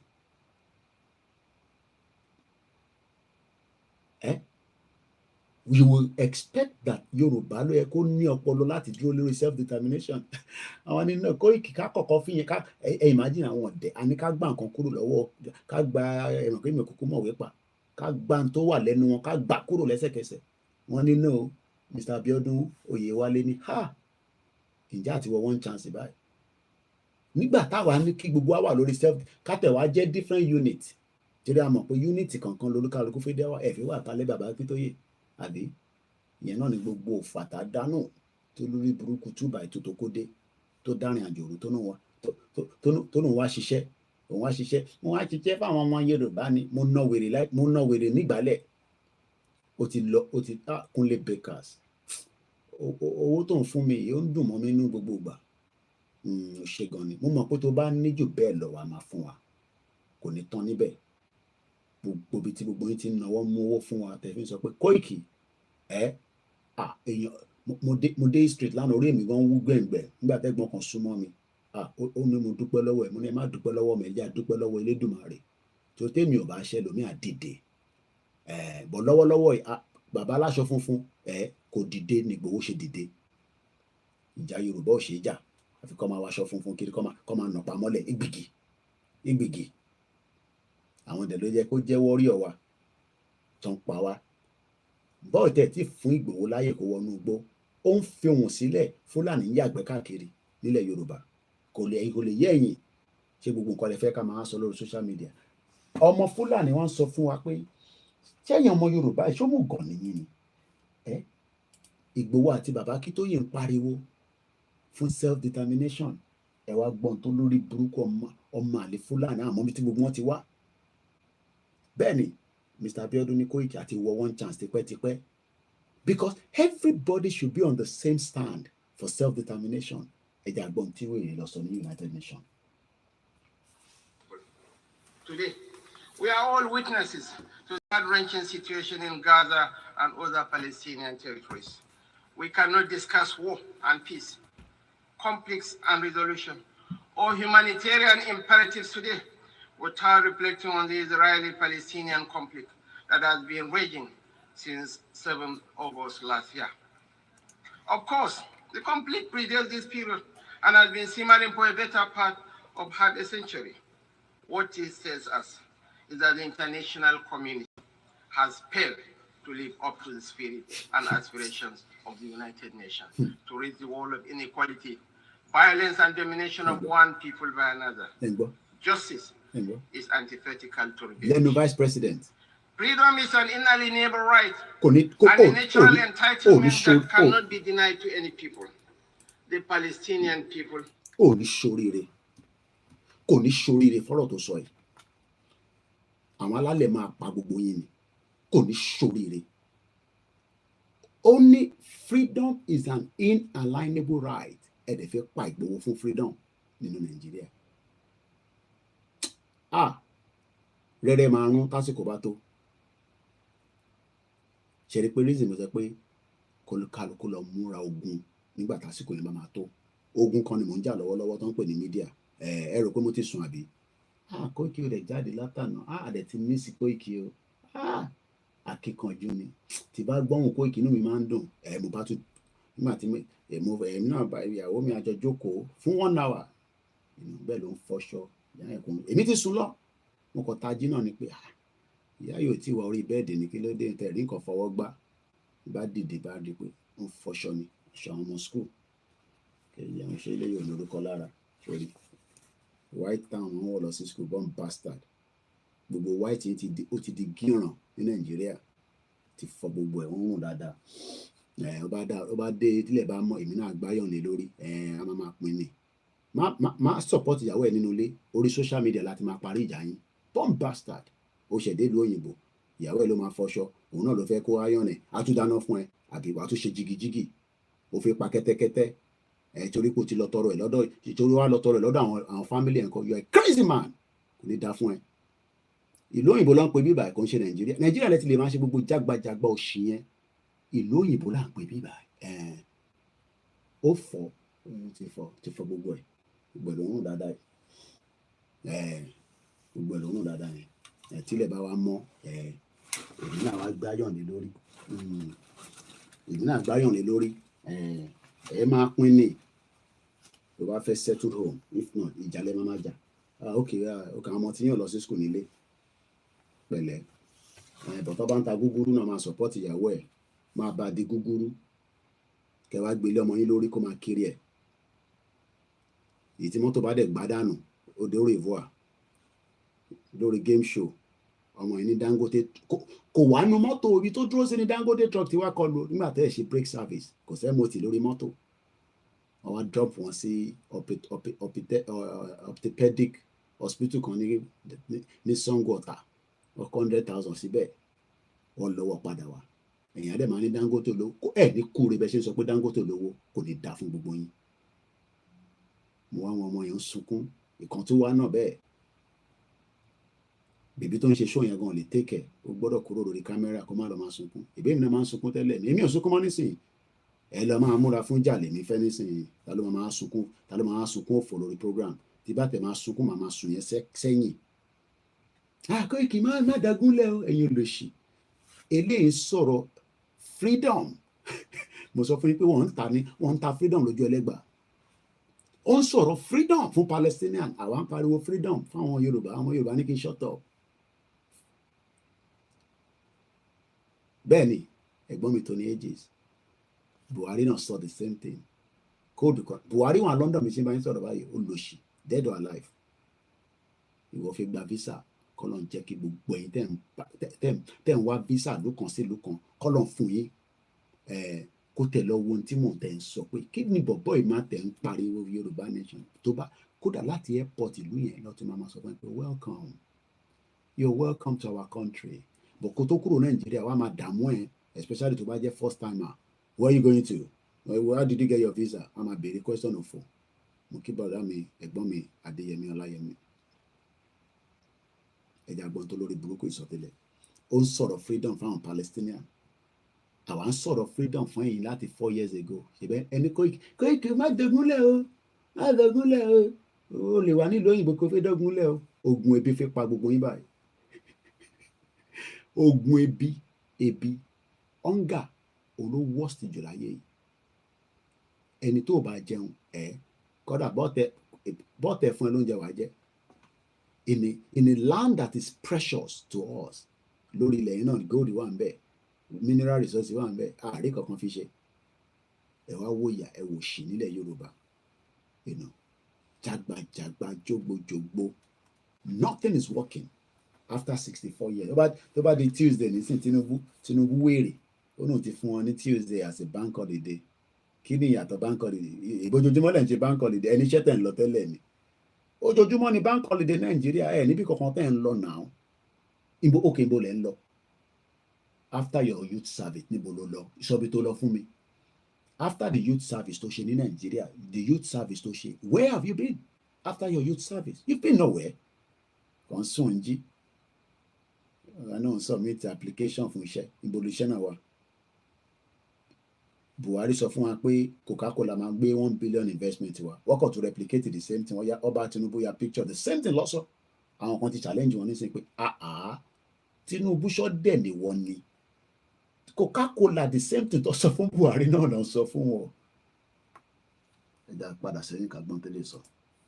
Olórí burúkú.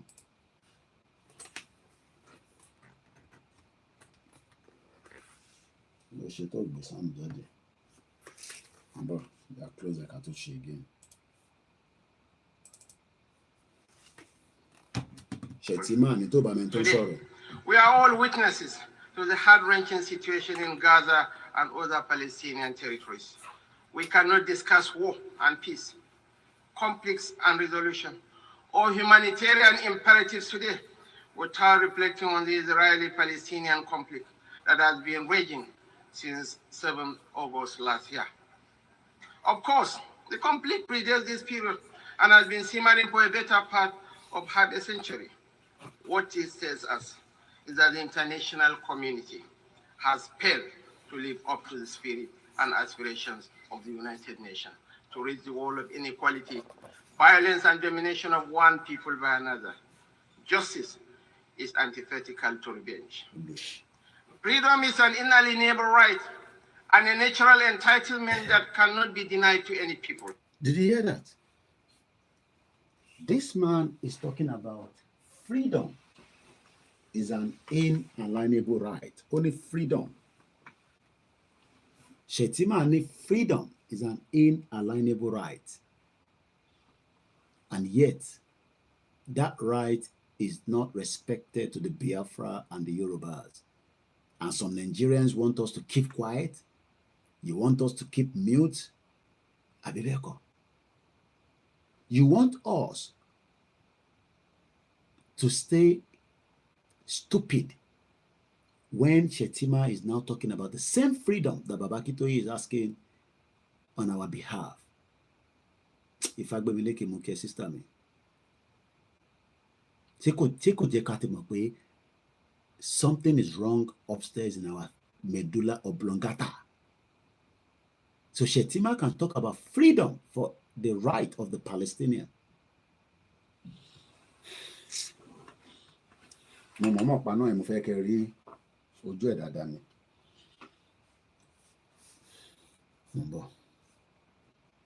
Let's go back again. I don't know what happened. More reason don't see the voice and don't cease. All right, let's come back here again. Today, we are all witnesses to the heart-wrenching situation in Gaza and other Palestinian territories. We cannot discuss war and peace, conflicts and resolution, or humanitarian imperatives today without reflecting on the Israeli-Palestinian conflict that has been raging since 7 August last year. Of course, the conflict predates this period and has been simmering for a better part of half a century. What it tells us is that the international community has failed to live up to the spirit and aspirations of the United Nations to reach the goal of inequality, violence, and domination of one people by another. Justice is antithetical to revenge. Freedom is an inalienable right and a natural entitlement that cannot be denied to any people. The Palestinian people deserve their independence. They deserve to have a home of their own in territories already recognized by this very assembly and by international law, which is being routinely ignored. Nigeria continues to urge efforts to bring back on track the two-state solution that offers the prospect for a new beginning for the region. Nigeria reaffirms to supporting United Nations peacekeeping operations. We recognize the need for Africa to build strong and professional armies to meet the multiple challenges we face. Now, let's come back out again and go to This one. Okay, Bugboa. Hello. Good morning. Good afternoon. Good evening. This clip is titled Alleged Regional Government Bill in Circulation, if true, overtaken by events. A document alleging to be a bill submitted by Bola Tinubu to the National Assembly seeking to reverse and to amend the 1999 Constitution and give regions independence from the central. In other words, going back to regional government arrangement. It's in circulation all over the social media. If this bill is true, and I hope it is true, my message is clear that the bill has been overtaken by events. What preponderance of Nigerians need now is not regional government, but they want an independent country of their own. Regional government belongs to the past. Currently, the agitation is for self-determination for all regions, ethnic nationalities wishing to have their own country. Anything short of that is chasing the wild goose and will not pass the passage of time. I will not see the daylight. Indeed, what Nigerians are going through now, the way and manner we are being collectively mismanaged. Okay. We are being assaulted. Okay. We are being pauperized. Okay. We are being reduced into pitiable combustible materials. Okay. We are being reduced into beggars, into slaves. Okay. By the Bola Tinubu regime. Okay. It's emboldening many of us who were formerly against breaking of Nigeria into smaller nations. Okay. We are now reversing ourselves. Okay. Majority of us, including myself, okay, who was formerly against smaller nations out of Nigeria, okay, is now fully committed to having Nigeria broken into different countries out of choice or out of compulsion, okay, so that we can go and manage ourselves, okay, in our own way, okay, in our own speed, okay, in our own style, okay, cognizance of regional integration, our culture, okay, our beliefs, okay, our socialization, our meaning, if you like. Okay. We are tired of a central government where everybody has been made to become a slave. Everybody has been a slave. And how do you rescue the slaves?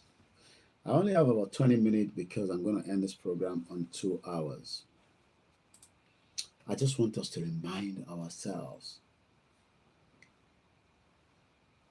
that we can still exit together. And it can be done if only we are determined. If only, if it's sentiment, you see, and if we are not asking for anything apart from the freedom of the people. Kini Igboho. I don't know his name, but I'll try and find his name. I don't know his name off it, but this is a current video to share you. But you're waiting for somebody, your church, your mosque, to tell us that self-determination is an inalienable right. Okay? But one thing I know is that on sumobo dear, Ọlọ́run á kó wa yọ nínú solution tá máa fi délẹ̀ lérí. Ọlọ́run ní fi wá sílẹ̀. Gbogbo àwọn tó bá rò pé bóyá we will just forget Yoruba nation, that the same inalienable rights tí gbogbo àjọ ń pariwo. This is the same thing tí Bàbá Akíntóyè sọ nígbà tí wọ́n register wá fún UNPO. The Yoruba-speaking tribe of Nigeria has been accepted as the 45th member of the Unrepresented Nations and Peoples Organization. Leader of the Yoruba World Congress, Professor Banji Akintoye, says the membership represents a very important step in the collective quest of well-meaning Yoruba people to achieve the goal of dignity and self-determination. It is my great pleasure and pride to inform you that the Yoruba nation has been admitted to the membership of UNPO. UNPO means Unrepresented Nations and Peoples Organization, with its headquarters in The Hague. The UNPO has expressed their gladness to welcome the Yoruba nation as a new member of UNPO, and they're looking forward to working with us. It is important because it is a great stride, and it represents a very important step in our collective quest to achieve the goal of dignity in the country in which we live, and also to achieve the goal of self-determination for our nation. Our Yoruba nation now has a voice on the international stage via the machinery of the UNPO, which maintains a permanent presence before the United Nations and before other international agencies like the European Union, the African Union, the United States government, and the governments of various other countries across the world. Is it now? That was in 2019, before COVID.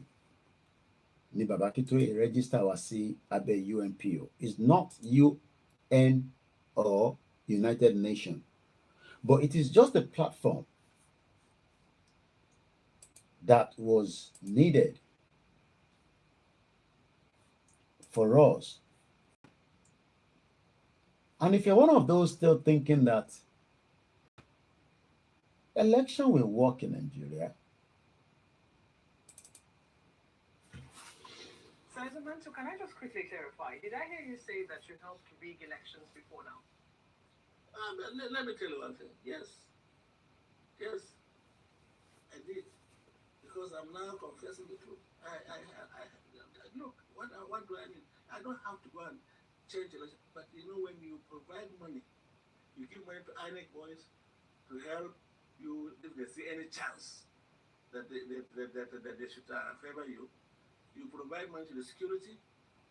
All our elections in the past, I've been in this game for about 40 years. And I tell you, each time, it's not necessarily when I'm contesting election, but when my party sponsors a candidate, I would like that candidate to win election. And what we used to do before, we make provision for INEC, we make provision for security, we make provision for even agents of other parties, so that they will not, raise any objection to whatever we are able to get. So whether I rig myself or not, by providing those resources, financial inducement to the officials, I am rigging election. Do you think that we can diminish or remove that influence as 2019 approaches? I believe so, because you see, if people are born again like me and they refuse to do it, if we, the players, unless we give before somebody will take, right? So don't give, and then we don't get a taker. We don't get a taker. Why you don't even ask me why am I thinking this way? Look, I am tired of being seen as a criminal in the streets of the world because we are in Nigeria. You assume that everybody is an innocent human being until it's proven otherwise. But once you are outside this country with a green passport and they say that you are Nigerian, even if you are a pastor or you are an imam, they will assume that you are criminally minded or you have criminal tendencies just because of where you come from. That must change. I am tired of living in poverty in the midst of plenty. I cannot, even no matter how much you have, every day you see people coming to you, relations, friends, this and that. My wife has given birth, my mother is in hospital, this and that, every day. But if everybody had enough to take care of himself or herself, they won't come bothering you to say, give me this, give me that. And I believe that we have the resources that people can live a decent life without being beggars to those who have. Just because we haven't gotten our own governance system right. So we need good governance. And good governance can only be provided by good people who are truly repentant, who actually are there to serve the people, who are concerned about the well-being of the people, being the primary concern of the well-being of the people. Then when we have that leader, such leaders, I can tell you they will judiciously and prudently use our resources for the common good of everybody. Did you get the message? Okay, so I have just 15 minutes. Let me see if I can slot in one more video. Katumalo. Continue to say we don't know what we're talking about. I'm sure. Kini baba ishe. No, kile Europe oshe. Ẹ pàdé ẹ̀ ní London. Fún rally. Kódà bó tẹ́ fẹ́ràn ẹ pàdé ẹ̀ ní London. Wọ́n ní mi sí ìjọba, mò ń lọ ń dá sí nǹkan tí ó kàn mí, ṣùgbọ́n tó kàn mí mo dá sí lórí pé ọmọ Yorùbá ni mí. Bí ìjọba bá wà tí ò sí ẹ̀tọ́ tó yẹ kó ṣe fún aráàlú tí wọ́n dìbò fún tó jẹ́ ìjọba lé lórí. Tí ìjọba bá wà tí ààbò bá sí fún aráàlú tó lóò ṣèjọba lé lórí, aráàlú dìde fúnra ẹ̀.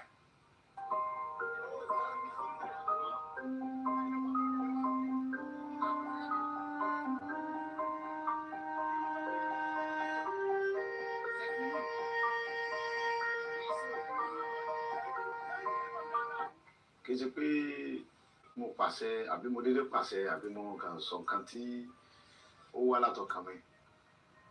Nǹkan tó fa ọ̀rọ̀ yìí ni pé ẹ̀yin náà wò láti bí ijọ́ mélòó kan sìn bí ọ̀sẹ̀ bíi méjì sìn nípa ọ̀rọ̀ àwọn Fúlàní tó wà ní gbogbo Ìbàràpá. Ẹ wo dókítà wa, Dr. Fatai, PhD doctor, ọmọ Yorùbá tó kàwé tó gboyè. Ó wá lọ sí lóyìnbó ní àìníye ọdún ó lọ ṣiṣẹ́. Ó wá dé okòó dé. Ó wá lọ lu bàbá ẹ̀ ní gangan.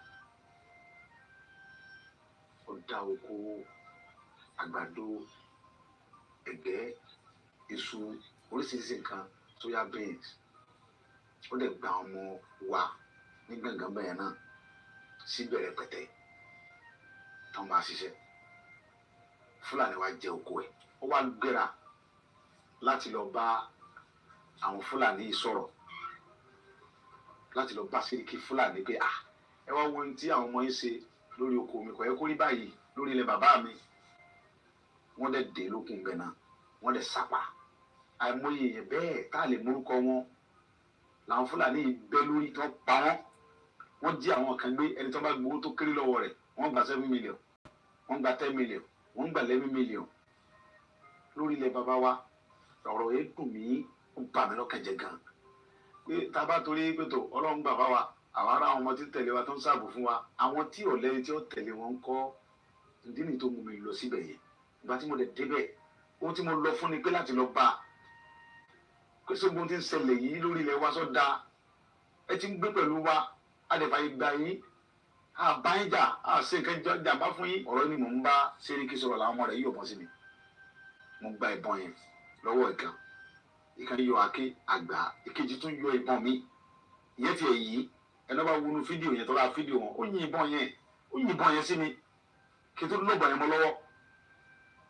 Ẹ bá gbọ́ fídíò rẹ̀ pé ìbọn bẹ̀rẹ̀ sí dáhùn bẹ́ẹ̀, wọ́n yin ìbọn sí mi ń bẹ̀. Kí n tó bájà wá ẹni pípò yìí, tí n bá bájà wá ẹ̀ ní dúró. Tẹ́ ẹ bá ti wá lè wá àtúnṣe sí ọ̀rọ̀ jíjígbé àti pípa àwọn ẹ̀gbọ́n wa àtàwọn àǹtí wa, àwọn bọ̀dá wa àtàwọn ìyá mi àtàwọn bàbá mi tẹ́lẹ̀ wọn olùkọ́ mọ́ yé o. Ó fẹ́ tàkẹ́ forí lẹ̀ bàbá wa lẹ̀. Ọ̀rọ̀ náà ń fà yìí sọ̀rọ̀ ẹ̀sìn kí sọ̀rọ̀ ọjà. Àwọn kan gbé wọ́n fẹ́ pa àwọn mùsùlùmí, kílọ̀kàn mi kan mùsùlùmí, kílọ̀kàn mi kan kírísítẹ̀n, kílọ̀kàn mi kan.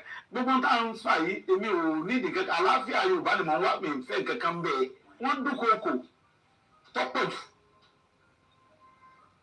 Wọ́n dúnkokò ntọ́lọ́run táwọn tí ń dúnkokò náà mọ̀ pé àwọn dúnkokò mọ́ mi.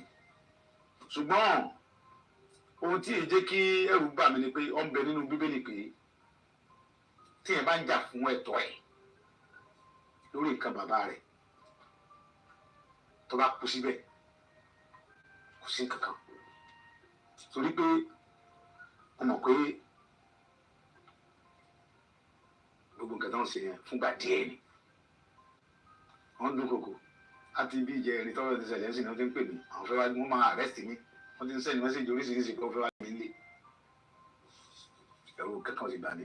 gbogbo àwọn ọba tó wà bẹ̀ pátápátá inú wọn dùn wọ́n sì fọwọ́ sí pé ìyà tí ń jẹ àwọn yìí ti tó àwọn òfin fúlàní lórí ilẹ̀ bàbá wọn mọ́ pépà ti tó àwọn tí wọ́n ń pa iná làwọn jọba lé lórí tí fídíò sì wà àwọn ọba gan ni wọ́n ń pè mí pé ìyà tí ń jẹ àwọn yìí ti tó àwọn tí wọ́n ń pa àwọn ọmọ àwọn tó ń pa irọ́ dọ́ọ̀la àwọn náà làwọn sì jọba lé lórí ó ti tó bẹ́ẹ̀ kò sí àgbààgbà Yorùbá tínú rẹ̀ dùn sí pé kò sínú àgbà ẹ̀rù ń bà wọ́n náà ni ẹ̀rù ń bà wọ́n bàbá wa ni inú tí wọ́n náà dùn bí wọ́n ṣe ń pa wá bí Fúlàní ṣe ń jí wa gbé tó ń gbowó lálá lọ́wọ́ wa níwọ̀n ọdún ṣùgbọ́n ẹ̀rù ń bà wọ́n kọ́ bà wọ́n yẹ wọ́n nípò bí tí wọ́n wà sẹ́wọ̀n wípé nígbà tí wọ́n ń jí àwọn aráàlú gẹ̀gẹ̀ gbé tí wọ́n ń pa wọ́n tẹ́nìkan kan sọ̀rọ̀ ń bọ̀ ya wọ́n lọ jí ọmọ ọba gẹ̀gẹ̀ gbé ọmọ ọba tí ń bẹ lórí yẹn gẹ̀gẹ̀ lọ́wọ́lọ́wọ́ wọ́n jí ọmọ bàbá gẹ̀gẹ̀ gbé fúnra ẹ̀ tó fún kúrò ní ẹ̀bí wọ́n sì gba 4 million lọ́wọ́ bàbá fún tó gbọ́ ọmọ bàbá fún bàbá àwọn Fúlàní torí pé ń bọ̀ ọba ya àyè ti gba àwọn Fúlàní ìdí pé wọ́n wá gbé ọba fún ẹnu ààfin wọ́n ní kọ́ lọ kí gbogbo aráàlú lọ dáwọ́ ìdọ̀ àwọn ìlú wa sì sùn a sì dákẹ́. níbi ọ̀rọ̀ tí bàbá sọ dé yìí ìyá wa kan pè mí lánàá ní UK. I've never spoken to her before. I will not mention the name of the king. Wọ́n ní ìṣípayá tí Ọlọ́run fi wọ́n ní pé wọ́n máa jọba yẹn gbé.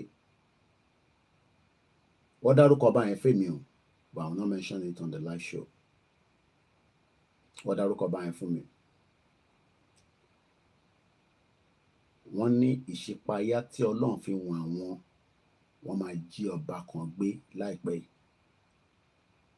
But lọ́dọ̀ tí àwọn bẹ Ọlọ́run pé kó má ṣẹlẹ̀. Ẹ fẹ́ mọ opinion tèmi, ẹ jẹ́ kí n fi sílẹ̀ bẹ́ẹ̀ for now.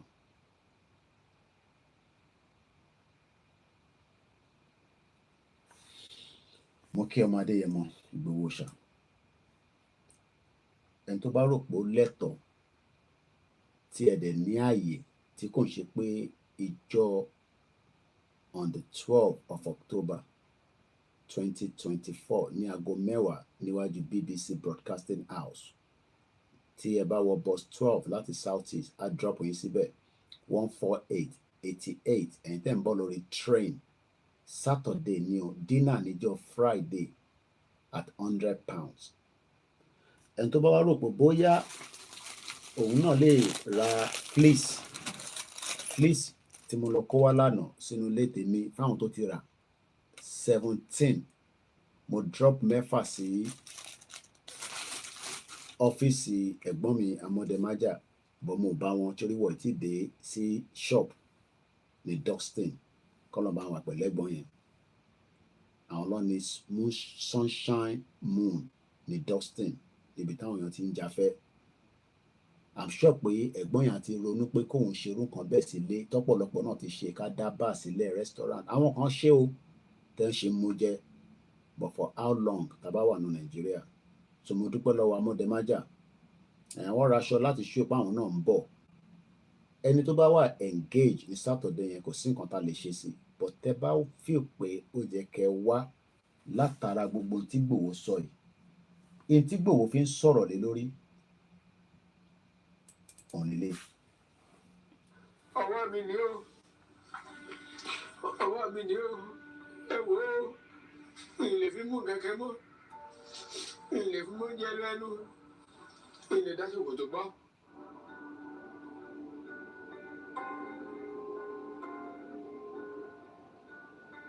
orúkọ tèmi ni Amadu Abubakar láti ìwádìí ọ̀wà ìtàsá tí mò ń ṣiṣẹ́ fíjìẹ̀nì níbi tí mò ń gbé tí mò ń ṣiṣẹ́ wọ́n á wálé ní ọjọ́ Friday ní tó padà ó tó nǹkan bí aago 5 ìrọ̀lẹ́ wọ́n wá ń padà lọ wọ́n kọjá ibùdó Musa tí wọ́n ń pè ní Gbẹ̀du odò kẹwàá ń bẹ̀ odò yẹn à ń pè ní Ọ̀yẹ́ yẹn ni mo dé ni mo bá àwọn Fúlàní àwọn méjì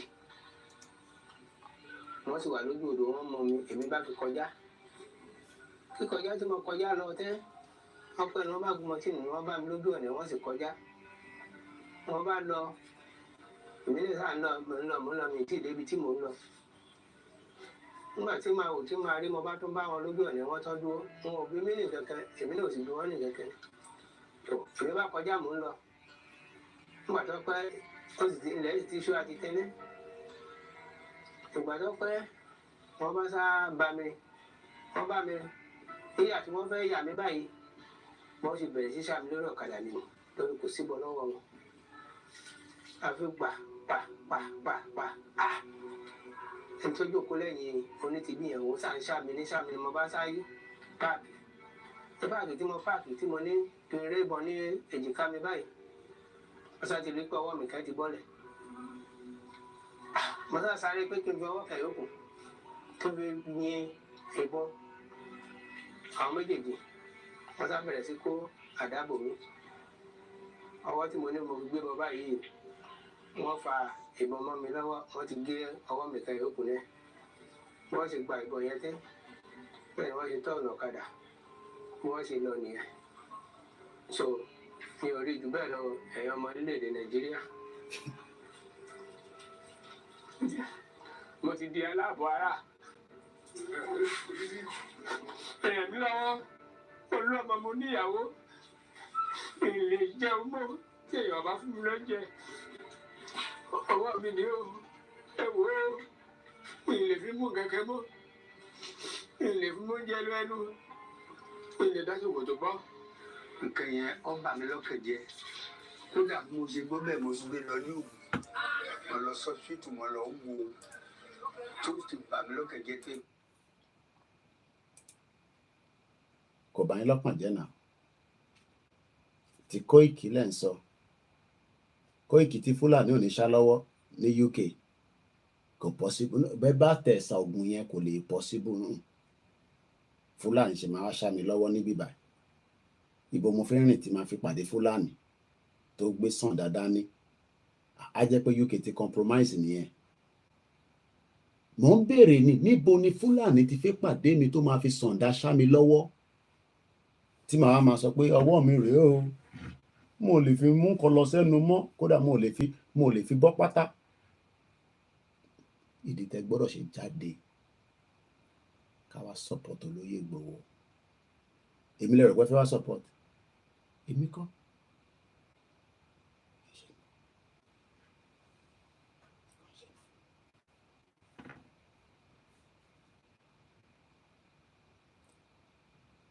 bí ó wù mí bí n padà sí Nàìjíríà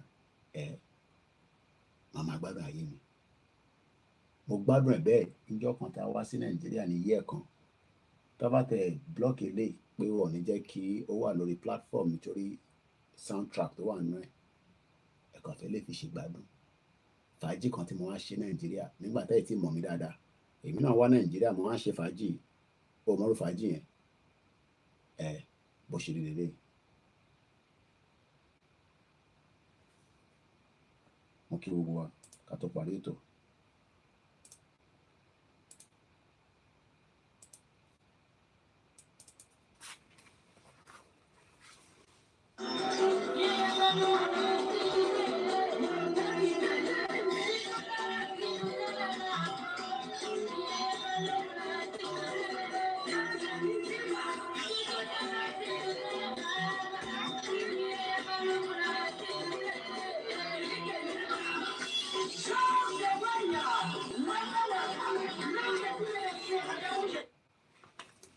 That is part of what I have sacrificed for you born bastard ẹni ṣoríire ẹni kúre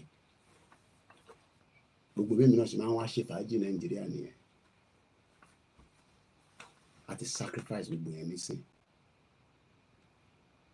ẹni kúre gbogbo yín pátá ogun máa pa gbogbo yín ni. That was 2015 if not 2017 or 2016 I remember. Èmi náà wá sẹ́kọ̀ọ́ máa fẹja síbẹ̀ fàájì máa lọ I forget gbogbo yẹn Fúlàní ò ní pa mí sí bíbá mo lè confirm yẹn but probability pọ̀ máa pa yín sílé ó wà ń bẹ́ẹ̀ ó ràn yọ̀ la máa sùn ó dàrọ̀.